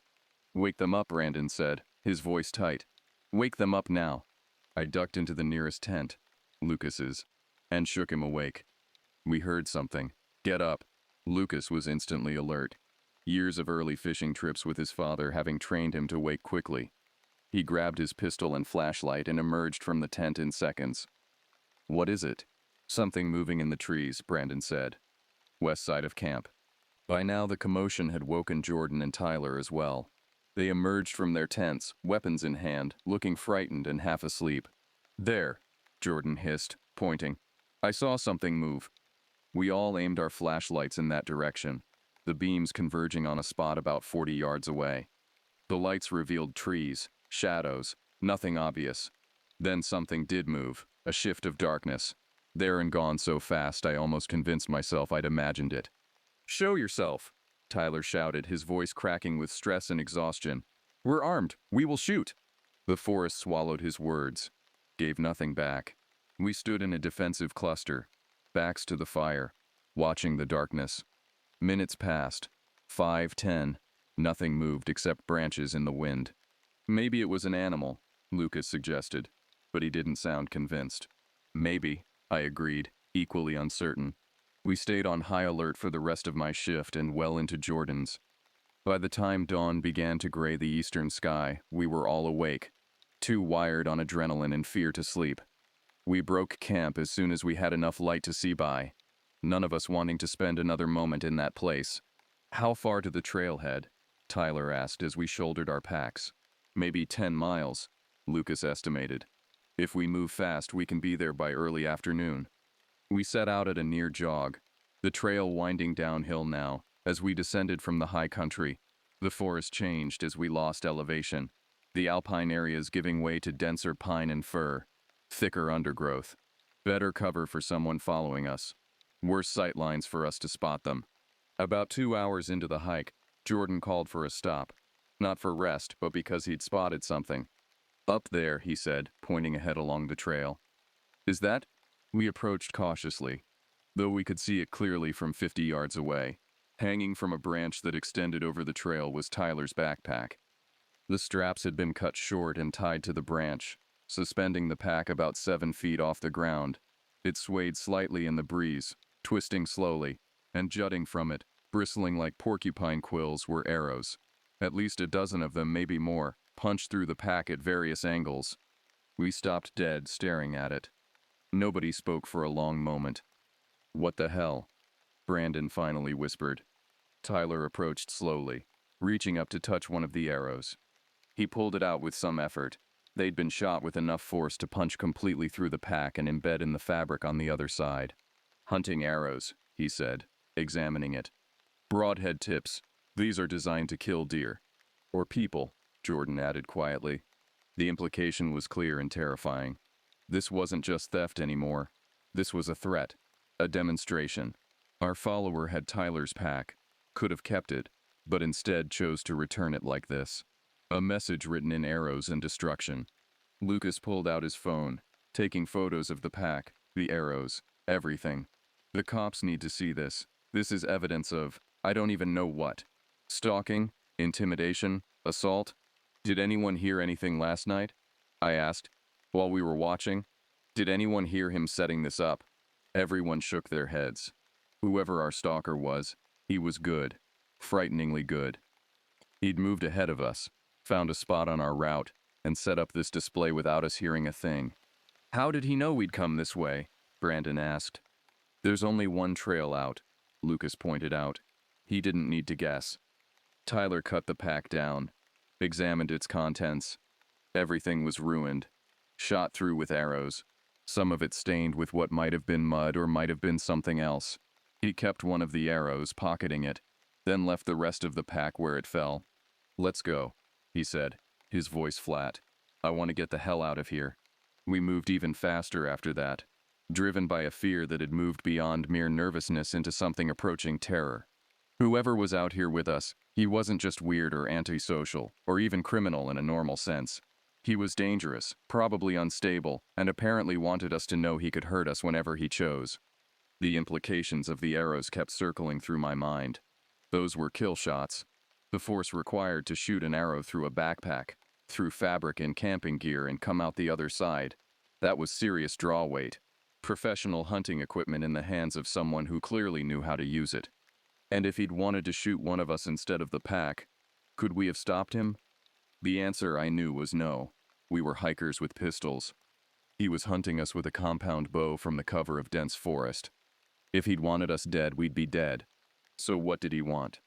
The next few hours passed in a blur of exhaustion and paranoia. We pushed ourselves hard, hiking faster than was really safe on the rocky root-crossed trail. Ankles twisted, feet slipped, but nobody slowed down. The terror pushed us forward like fuel. Around midday, Lucas estimated we were about halfway to the trailhead. 5 more miles. 5 miles to Lucas's truck, to civilization, to safety. It felt both impossibly far and tantalizingly close. We stopped briefly to eat and rest our screaming leg muscles. The stop point was a small clearing where the trail crossed a rocky stream. We could see in all directions, which provided some comfort, though it also meant we'd be visible to anyone watching from the surrounding forest. I sat on a boulder, forcing myself to chew and swallow a protein bar that tasted like cardboard. My whole body ached. I'd hiked more in the last few days than in the previous year combined, and I'd done it while running on adrenaline and almost no sleep. I was reaching my limit. "What are we going to tell the cops?" Jordan asked, echoing the question I'm sure we'd all been considering. "The truth," Lucas said. "Someone stole Tyler's pack. We saw someone with a white-painted face watching us, and we found the pack hung up on the trail with arrows shot through it. They're going to think we're crazy," Tyler muttered. "We have the arrow," Brandon pointed out. "We have photos. We have the logbook at the trailhead showing when we went in. And they'll look into it, file a report, and nothing will happen," Jordan said bitterly. "This guy, whoever he is, he's not going to stick around. He's probably done this before to other hikers. He knows how to not get caught." "You think this is a pattern?" I asked. "Like he just targets random hikers who come through?" Jordan shrugged. "I don't know. But someone who's this good at moving through the forest, at tracking people, at staying hidden, that takes practice. This isn't his first time." The thought sent a new chill through me. How many other people had hiked through the river of no return and encountered our white-faced stalker? How many had experienced what we were experiencing, and had any of them disappeared, vanished into these endless miles of wilderness, written off as tragic accidents or people who simply got lost? I pushed the thought away. We were getting out. We were almost there. Just 5 more miles. We resumed hiking, the trail beginning to descend more steeply as we dropped back toward the lower elevations. The forest changed again, becoming more mixed, pine and fir interspersed with aspen, the undergrowth thicker and greener with access to more water.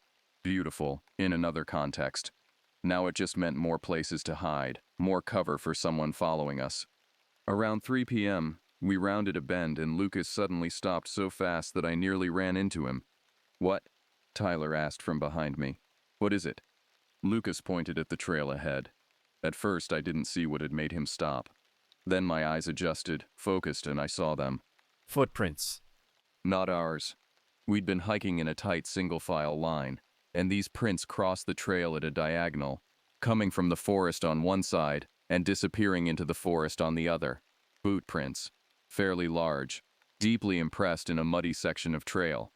"Those weren't here when we hiked in," Lucas said quietly. "I would have noticed." We approached cautiously, examining the prints. They were fresh, the mud around them still damp and not yet dried by the afternoon sun. Whoever made them had crossed the trail recently, maybe within the last hour. "He's ahead of us again," Brandon said, voicing what we were all thinking. "He got in front of us. Or this is someone else," I suggested, clinging to that small hope. "Another hiker, totally unrelated." But none of us believed it. The coincidence would be too great. These were his prints. Our stalker had somehow circled around us, moved ahead and crossed the trail. Why? To set up another display like the hanging backpack. To wait in ambush. To prove that he could outmaneuver us whenever he wanted. "What do we do?" Jordan asked, his voice small and frightened. "We keep moving," Lucas decided. "What else can we do? We can't go back. The only way out is forward." So we continued. But our pace had slowed. We moved more cautiously now, scanning ahead and to the sides, expecting at any moment to see that white face staring at us through the trees, or to have an arrow come whistling out of the shadows. The trail continued its downward slope, and I tried to calculate how much elevation we'd lost, how close we must be getting. The vegetation suggested we were at maybe 5,000 feet, which meant we were close. The trailhead sat at 4,500, just a few more miles, maybe 2 or 3. The sun was lower now. Not setting yet, but definitely in its afternoon descent. Long shadows stretched across the trail, creating patterns of light and dark that played tricks on my exhausted eyes. Twice I jumped at shadows that looked like people, my heart racing before my brain caught up and recognized them as just tree stumps or oddly shaped rocks. We were all at our breaking point, strung so tight that any one of us might snap at any moment. And the worst part was knowing that our stalker understood this, probably intended it. This was psychological warfare, a hunter playing with prey before moving in for the kill. Except he hadn't killed us. That's what kept circling through my mind. He'd had opportunities, we'd been spread out, vulnerable, distracted, but he'd chosen not to. Why? Maybe Jordan was right. Maybe this was a pattern, a game he played with hikers. Push them to the edge, terrify them, send them running back to civilization with stories that sounded crazy. A ghost of the river of no return, a legend to scare tourists. Or maybe we'd just been lucky so far. The trailhead appeared around a final bend, like salvation itself. Lucas's truck sat exactly where we'd left it 5 days ago, covered in a layer of dust and pine needles, but otherwise untouched. The sight of that battered Ford pickup, that tangible connection to the normal world, nearly brought tears to my eyes. "Thank God," Jordan breathed.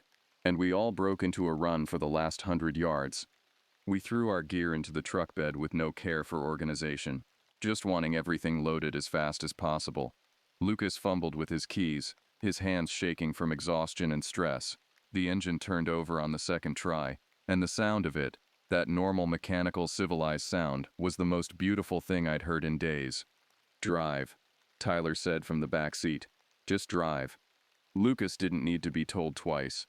He threw the truck into reverse, backed out of the parking spot, and then accelerated down the rough Forest Service road faster than was really safe. None of us cared. We just wanted distance between us and that trailhead, between us and the river of no return. We were a mile down the road when Jordan said, "Stop, we should go back and check the logbook, see if anyone else signed in after us. See if there's any record of who else has been out there." It was a good idea. A logical idea. But Lucas didn't even slow down. "No," he said flatly. "We're not going back. Not for anything." Nobody argued with him. The rough road eventually met pavement, and then we were driving through North Fork past the suspicious old gas station attendant who'd warned us about trusting our guts. I wanted to stop to tell him he'd been right, that we'd found something out there that didn't feel right. But Lucas kept driving, and I didn't protest. We drove in silence for a while, each of us lost in our own thoughts, still processing what had happened. The forest gradually thinned as we descended in elevation, civilization creeping back in the form of scattered houses, then farms, then small towns. "We should tell the cops," Brandon said eventually. "Even if nothing comes of it, there should be a record." We stopped in the next town large enough to have a sheriff's office. The deputy who took our statement was professional but clearly skeptical. 5 guys from the city, camping in the wilderness, claiming someone with a white-painted face stalked them and shot arrows through a backpack. It sounded crazy even as we described it. Tyler produced the arrow he'd kept, and Lucas showed the photos he'd taken. That helped. The deputy took the arrow, logged it as evidence, said he'd make some calls to the ranger station, see if there had been other reports of incidents in the river of no return wilderness. "You boys did the right thing getting out of there," he told us as we were leaving. "Sometimes the wilderness brings out the strange in people. Folks who can't quite handle civilization head out to places like that, looking for, I don't know, something. And sometimes they find it, but it's not what they expected." We drove the rest of the way back to Boise as the sun set, painting the sky in shades of orange and pink. Beautiful. Like the last several days hadn't happened. Like we hadn't been hunted through the forest by someone who'd wanted to scare us. Or kill us. I still wasn't sure which. We barely talked during the drive. What was there to say? We'd gone looking for adventure, for a chance to prove ourselves against the wilderness, and instead we'd found something that proved how vulnerable we really were, how fragile civilization's thin veneer was, and how quickly things could turn predatory when you stripped it away. Lucas dropped me off at my apartment last, after the others had scattered to their homes.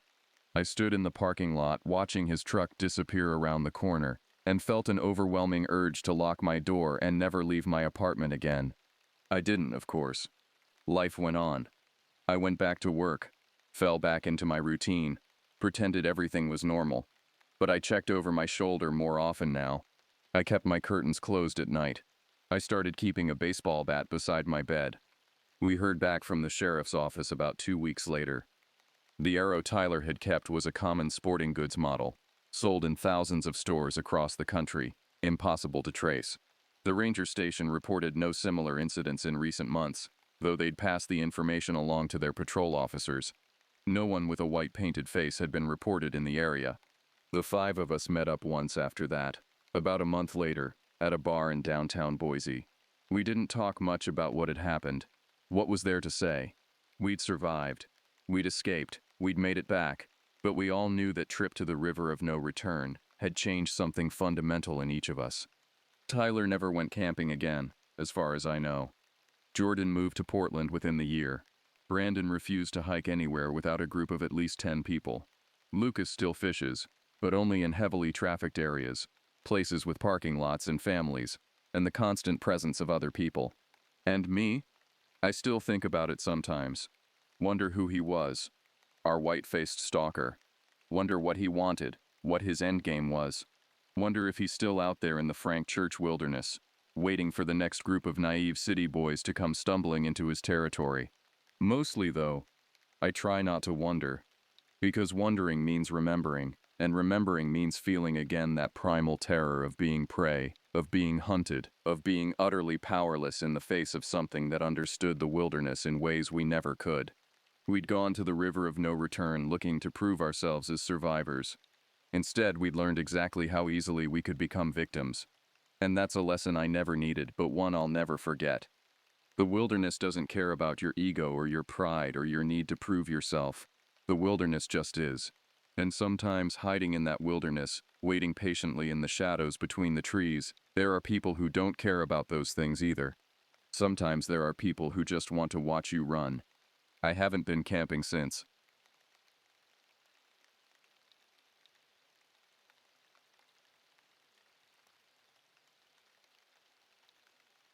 My name is Leonard Price, and I've been a park ranger for the last 10 years. At 66 years old, I've seen more than my fair share of strange occurrences in the wilderness, but nothing could have prepared me for what happened last fall in the Mount Baker Snoqualmie National Forest. Growing up in rural Washington, I spent more time among the towering evergreens than inside my family's modest home. It seemed only natural to turn my love for the outdoors into a career. The Pacific Northwest has always been my home, its misty forests and rugged mountains a constant source of wonder and respect. I've encountered many things during my tenure as a ranger, from lost hikers to aggressive wildlife, but the events of last October shook me to my core. It's the kind of tale you'd expect to hear around a campfire, but I swear on my life that every word of this is true. It all began on what should have been a routine patrol. The area I work in is vast and largely untouched, a sprawling wilderness that can swallow you whole if you're not careful. That day I was partnered with Rita Cho, a fellow ranger and good friend. Rita's a compact woman with a sharp wit and an even sharper eye for detail. We'd been called out to investigate reports of strange noises coming from deep within the forest. As we drove our battered Forest Service truck along the winding dirt roads, Rita couldn't resist a bit of playful speculation. "So, Leonard," she said with a grin, "think we're on the trail of Sasquatch today?" I chuckled, shaking my head. "Nah, probably just some campers who had one too many and got spooked by an owl. You know how it goes." We reached the trailhead and began our hike into the dense forest. The woods were unnaturally quiet, the silence hanging heavy in the air like a thick fog. It was odd, but I brushed it off as just another quirk of the forest. After about an hour of hiking, we came across the campsite where the noises had been reported. What we found made my blood run cold. The site was in complete disarray. Tents were shredded, food and gear scattered everywhere as if a tornado had torn through, but there was no sign of the campers themselves. "Leonard, look at this," Rita called, kneeling by some unusual tracks in the soft earth. They were like nothing I'd ever seen before, large, deep impressions with what looked like claw marks at the edges. "Those aren't bear tracks," I muttered. crouching down for a closer look. Too big, and the stride, it's almost like whatever made these was walking on two legs. We decided to follow the tracks, more out of a sense of duty than any real desire to see where they led. The path took us deeper into the forest, where the trees grew so dense that they blotted out most of the sunlight. The air grew colder, and an uneasy feeling settled in the pit of my stomach. "Leonard," Rita whispered, her voice tense. "Do you ever get the feeling we're being watched?" I nodded grimly. "Yeah, I'm feeling it now." The forest seemed alive with shadows and movements just beyond our peripheral vision, but we pressed on, determined to solve the mystery. The tracks led us to a small clearing, and what we found there made my skin crawl.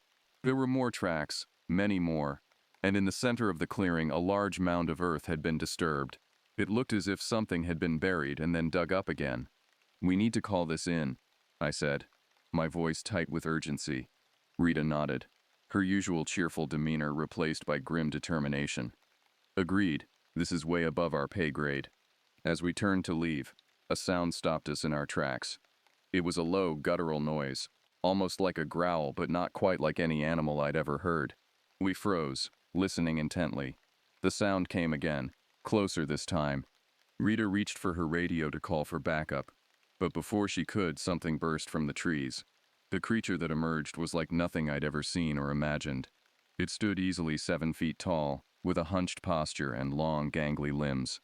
Its skin was a sickly pale color, stretched tight over its bones, and its eyes glowed a nauseating yellow in the dim light. The creature moved with an unnatural grace, almost gliding across the ground towards us. For a moment we stood paralyzed with fear. Then instinct kicked in. "Run!" I shouted, and we took off back down the trail. We didn't stop until we reached the truck, our lungs burning and hearts pounding. We radioed in our report as we sped back to headquarters. But by the time backup arrived, there was no sign of the creature. The tracks were gone, and the campsite looked just as we'd left it, with no evidence of the horror we'd witnessed. Our supervisor, Marcus Blackwood, listened to our story with obvious skepticism. "You two sure you didn't just spook each other out there?" he asked, his tone more mocking than concerned. "Marcus, we know what we saw," Rita insisted, her voice firm despite her obvious exhaustion. Well, until we have more than a wild story and some weird tracks, there's not much we can do," Marcus replied with a shrug. "But I'll keep this on record just in case." Days passed, and things seemed to return to normal, but Rita and I couldn't shake the memory of what we'd seen. We kept a watchful eye during our patrols, half expecting the creature to appear again at any moment. Then, a couple of weeks later, a hiker went missing. Her name was Sophia Chen, an experienced backpacker who'd been hiking alone in the same area where we'd encountered the creature. Search teams were dispatched, but there was no trace of her. Rita and I joined the search, hoping against hope that we wouldn't find any more of those unnatural tracks. As we combed through the dense undergrowth, I couldn't shake the feeling that we were being watched again. The hairs on the back of my neck stood on end, and every snapping twig or rustle of leaves made me jump. "Leonard, over here." Rita's voice cut through my nervous thoughts. I hurried over to where she was standing near a rocky outcropping. There, half buried under leaves and dirt, was a torn piece of fabric. It matched the description of the shirt Sophia had been wearing when she disappeared. We radioed in our find, and the search intensified in that area. Hours passed with no other signs, and as the sun began to set, the team leader decided to call it a day and regroup in the morning. But Rita and I stayed behind, not ready to give up just yet. We set up a small camp, planning to continue our search at first light. As night fell, the forest around us seemed to come alive with sounds, twigs snapping, leaves rustling, and occasionally a distant cry that could have been an animal or something else. "Remember that horror movie we watched last month?" Rita asked, trying to lighten the mood. "The one where the campers get picked off one by one?" "Yeah. Let's not go there," I replied, forcing a laugh. "This is real life, Rita. We'll be fine." We settled in for the night, taking turns keeping watch. Around midnight I heard it again, that low guttural sound we'd heard in the clearing. My heart started pounding as I woke Rita. "It's back," I whispered, my voice barely audible. We grabbed our flashlights and shone them into the trees. For a moment there was nothing but the dark shapes of the forest, Then, just at the edge of the light, we saw it. The creature was standing perfectly still, watching us with those glowing yellow eyes. "Rita, get the flare gun," I said, trying to keep my voice steady. She fumbled in her pack, finally pulling out the gun and aiming it at the creature. The flare shot into the sky, casting an eerie red glow over everything. The creature hissed and retreated into the shadows. "We need to move now," Rita said, grabbing our gear. We didn't bother packing up, just took what we could carry and started back towards the truck. The forest seemed to close in around us, every sound amplified in the darkness. We could hear the creature following, keeping just out of sight. Finally, we broke through the trees and saw the truck up ahead. Relief washed over me, but it was short-lived. The creature lunged out of the shadows, knocking Rita to the ground. She screamed, trying to fend it off as it clawed at her. "Rita," I yelled, pulling my hunting knife from my belt. I ran at the creature, slashing at it with the blade. It turned on me, its yellow eyes burning with fury. I felt a searing pain as it raked its claws across my chest, but I didn't stop. I kept slashing, finally driving the blade deep into its side. The creature let out a horrible screech and fled into the woods, leaving a trail of dark, viscous blood behind. I collapsed next to Rita, panting and bleeding. "You okay?" I asked, my voice shaky. "I've been better," she replied with a weak laugh. "Let's get out of here." We managed to get to the truck and drove back to the ranger station. We were both treated for our injuries, and this time, the higher-ups were forced to take our story seriously. The search team was sent out the next day, but the creature was gone. All they found were more strange tracks and the remains of Sophia Chen, half buried near the clearing where we'd first seen the tracks. The official report called it an animal attack, but Rita and I knew better. We never spoke about it publicly, but among ourselves, we called it the Wendigo, a name from Native American folklore, a creature of the forest that preys on humans. Life went on, but things were never quite the same. Rita and I still work as rangers, but we're more cautious now, more aware of the things that might be lurking in the shadows of the forest. And every so often, late at night, I hear that low guttural sound and wonder if it's come back, looking for us. We never saw the creature again, but the memory of that night stays with me. It's a reminder that there are things out there we don't understand, things that can't be explained away by science or reason. So if you're ever out in the woods and you hear something strange, trust your instincts. You never know what might be watching from just beyond the firelight. As for Rita, she eventually transferred to another park, hoping for a quieter life. We keep in touch, swapping stories and sometimes laughing about that night. But deep down, we both know there's nothing funny about it.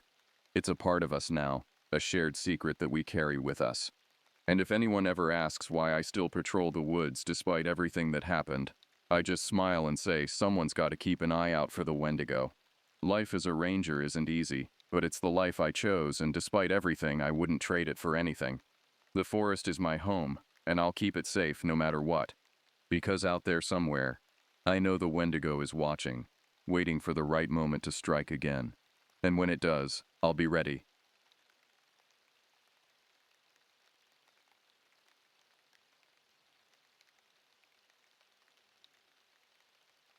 My name is Ronald Patterson, and at 70 years old, I've seen my fair share of the world.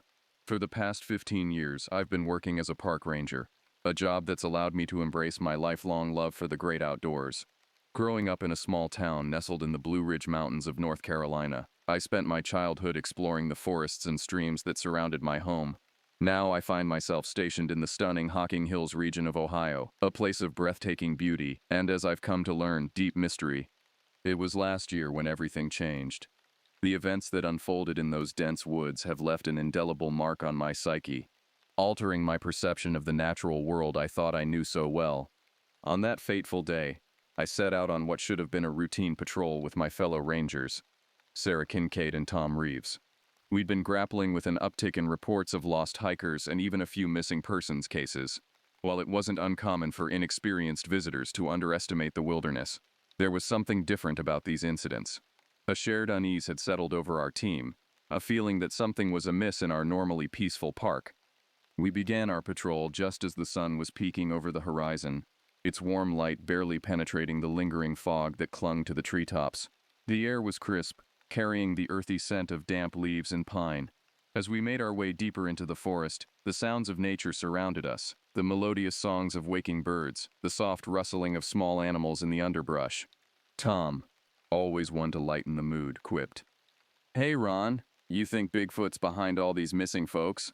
We shared a laugh, unaware of how eerily close to the truth his jest would prove to be, albeit in a way none of us could have imagined. As we pressed on, we found ourselves in a particularly dense section of the forest. The ancient trees towered above us, their gnarled roots creating a treacherous obstacle course on the forest floor. The canopy was so thick here that it almost completely blocked out the sunlight, casting everything in a perpetual twilight. Despite having a map of the area, it was clear that this part of the woods hadn't been thoroughly explored or documented. It was in this shadowy realm that we stumbled upon our first clue, an old weather-beaten backpack half buried beneath a thick layer of fallen leaves. Sarah carefully picked it up, her brow furrowing as she examined its contents. "There's nothing in here but some moldy clothes and a wallet," she reported, her voice tinged with concern. The wallet contained an ID belonging to a man named Eric Simmons, who had been reported missing nearly a decade ago.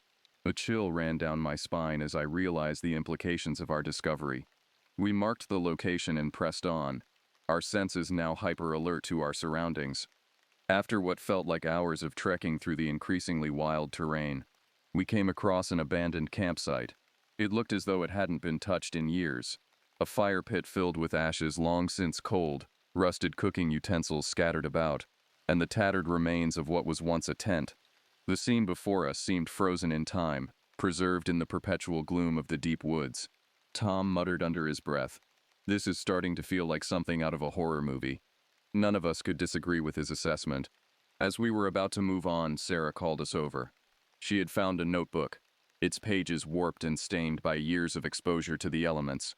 With gloved hands, I carefully opened it, struggling to decipher the faded and often illegible writing. Most of the entries were indecipherable, but a few stood out with chilling clarity. Eric had written about seeing something in the woods. A tall, thin figure with impossibly long limbs and eyes that seemed to glow in the darkness. He described hearing strange noises at night, like whispers carried on the wind, always just on the edge of comprehension. The last few entries became increasingly frantic and disjointed, painting a picture of a man whose grip on reality was slowly unraveling. We decided it was time to head back to the ranger station and regroup. On our return journey, we encountered more unsettling evidence. Scraps of clothing caught on branches, a broken watch lying face down in the mud, and most disturbingly, what appeared to be fragments of bones scattered among the leaf litter. While we couldn't be certain they were human remains, the possibility was enough to set our nerves on edge. Back at the station, we reported our findings to the local authorities. They promised to send out a search team, but we all knew that wouldn't be enough. Whatever was happening in our woods, it was clear that we needed to take action ourselves. We agreed to venture out again the next day, this time better prepared and armed for whatever we might encounter. As dawn broke, we geared up for our return to the forest. I carried my trusty rifle, Tom armed himself with a shotgun, and Sarah holstered a pistol at her hip. The weight of the weapons did little to ease the growing sense of dread that had settled over us. Retracing our steps from the previous day, we made our way back into the heart of the woods. The forest seemed different now, more menacing. The usual chorus of birdsong and rustling leaves was conspicuously absent, replaced by an oppressive silence that seemed to swallow up every sound we made. Upon reaching the abandoned campsite once more, we made the decision to split up, each taking a different direction to cover more ground. In hindsight, it was a decision we would come to regret. I headed east, pushing deeper into the uncharted areas of the forest. The trees here grew so close together that I often had to turn sideways to squeeze between their massive trunks. The air grew thick and heavy, filled with an earthy, almost primordial scent that seemed to clog my nostrils. I'm not sure how long I had been walking when I first caught sight of it. At first, I thought it was just a trick of the light filtering through the leaves. A tall, impossibly thin figure standing motionless among the trees. But then it moved, with a quickness that defied belief, almost too fast for my eyes to track. My heart pounding, I called out over the radio, "Sarah, Tom, are you seeing this?" All I got in response was static. Against my better judgment, I decided to follow the figure, keeping my rifle at the ready. It led me to a small clearing, and that's when I saw it up close for the first time. The creature, for I could no longer pretend it was anything else, was vaguely humanoid in shape, but unmistakably alien. Its skin was a sickly pale color, almost translucent, stretched taut over an impossibly thin frame. But it was the eyes that truly chilled me to my core, glowing with an unnatural, otherworldly light. Where a face should have been, there was only a smooth, featureless surface broken only by those terrible glowing eyes. Before I could even think to raise my rifle, it lunged at me with inhuman speed. The impact knocked the wind from my lungs and sent me sprawling to the forest floor. I scrambled to my feet, firing wildly as the creature darted around the clearing. My shots seemed to have little effect. Where they connected, instead of blood, a thick black ichor oozed from the wounds. The battle that ensued felt like it lasted an eternity. I emptied my rifle, reloaded, and fired again and again. The creature was relentless, its attacks growing more frenzied with each passing moment. Just when I thought my strength would give out, it suddenly retreated, melting back into the shadows of the forest as quickly as it had appeared. Battered, bruised, and gasping for breath, I radioed Sarah and Tom, telling them to meet me back at the campsite. When we regrouped, I recounted my harrowing encounter. Tom was skeptical at first, but the genuine fear in my voice and my obvious injuries were enough to convince him. Sarah, who had always been more open to the unexplained, believed me without question. We made our way back to the ranger station, our minds reeling from the implications of what had happened. We knew we couldn't leave that thing out there, especially if it was responsible for the missing hikers. But we also knew we were ill-equipped to handle such a threat on our own. That night, sleep eluded us. We sat around the table in the station, poring over maps and debating our options. Tom suggested calling in reinforcements from other parks or even the military, but we knew that would take too much time. In the end, we decided to go back out at first light, this time with a plan to trap the creature. As dawn broke, we set out once more, our gear supplemented with hastily constructed traps and bait.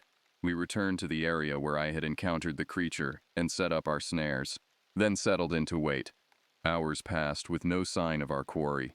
Just as we were about to give up, we heard it, a low guttural sound that was part growl, part something entirely inhuman. The creature appeared at the edge of the clearing, those eerie glowing eyes fixed upon us with what I can only describe as malevolent intelligence. We stood our ground, weapons at the ready, as it began to move towards our traps. For a moment, I dared to hope that our plan would work, but the creature was far more cunning than we had given it credit for.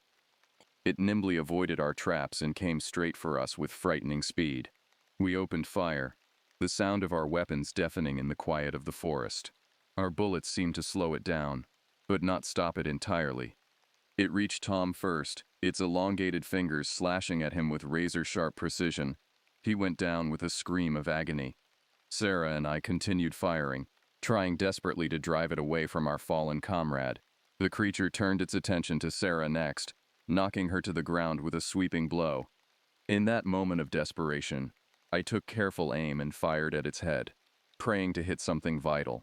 The shot connected, and the creature stumbled backward, giving me just enough time to grab Sarah and pull her to safety. Tom was bleeding profusely, but still alive. We retreated as quickly as we could, half carrying, half dragging Tom between us. To our immense relief, the creature did not pursue us. It stood at the edge of the clearing, those glowing eyes watching our retreat with an almost contemplative air. We made it back to the station and immediately called for emergency medical evacuation. Tom was airlifted to the nearest hospital, his condition critical but stable. In the days and weeks that followed, an extensive search was conducted in the area, but no trace of the creature was ever found. The authorities, unable or unwilling to accept our fantastic story, officially attributed the incident to an attack by an unidentified large predator, possibly a bear. But we knew the truth. We knew what we had seen, what we had fought against in those dark woods.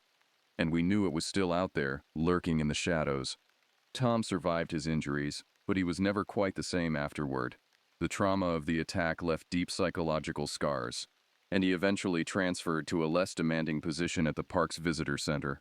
Sarah stuck it out for a few months, but ultimately decided to leave her job as a ranger altogether.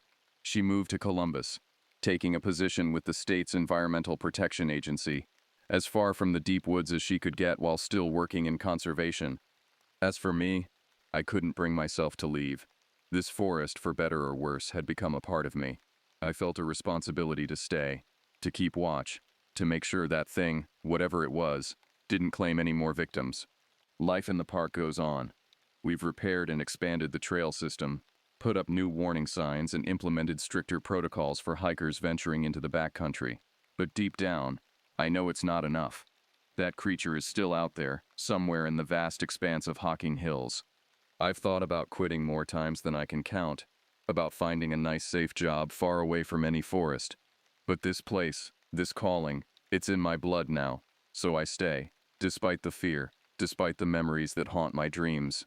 I stay because someone has to keep watch, someone has to make sure it doesn't take anyone else.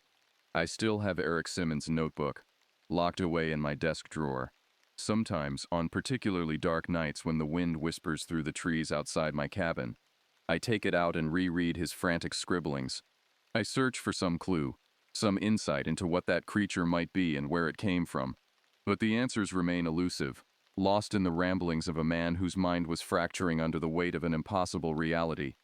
These days, when I'm out on patrol, I keep my eyes and ears open, always alert, always watching. Sometimes, when I'm deep in the woods alone, I think I can hear it.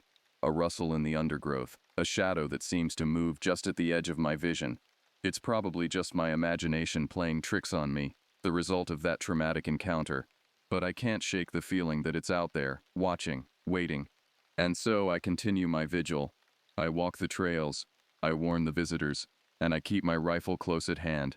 Because I know that somewhere in these ancient woods, in the deepest, darkest hollows where the sun never quite reaches, something is waiting. Something with glowing eyes and an otherworldly hunger. And as long as I draw breath, I'll be here, standing guard against the watcher in the woods,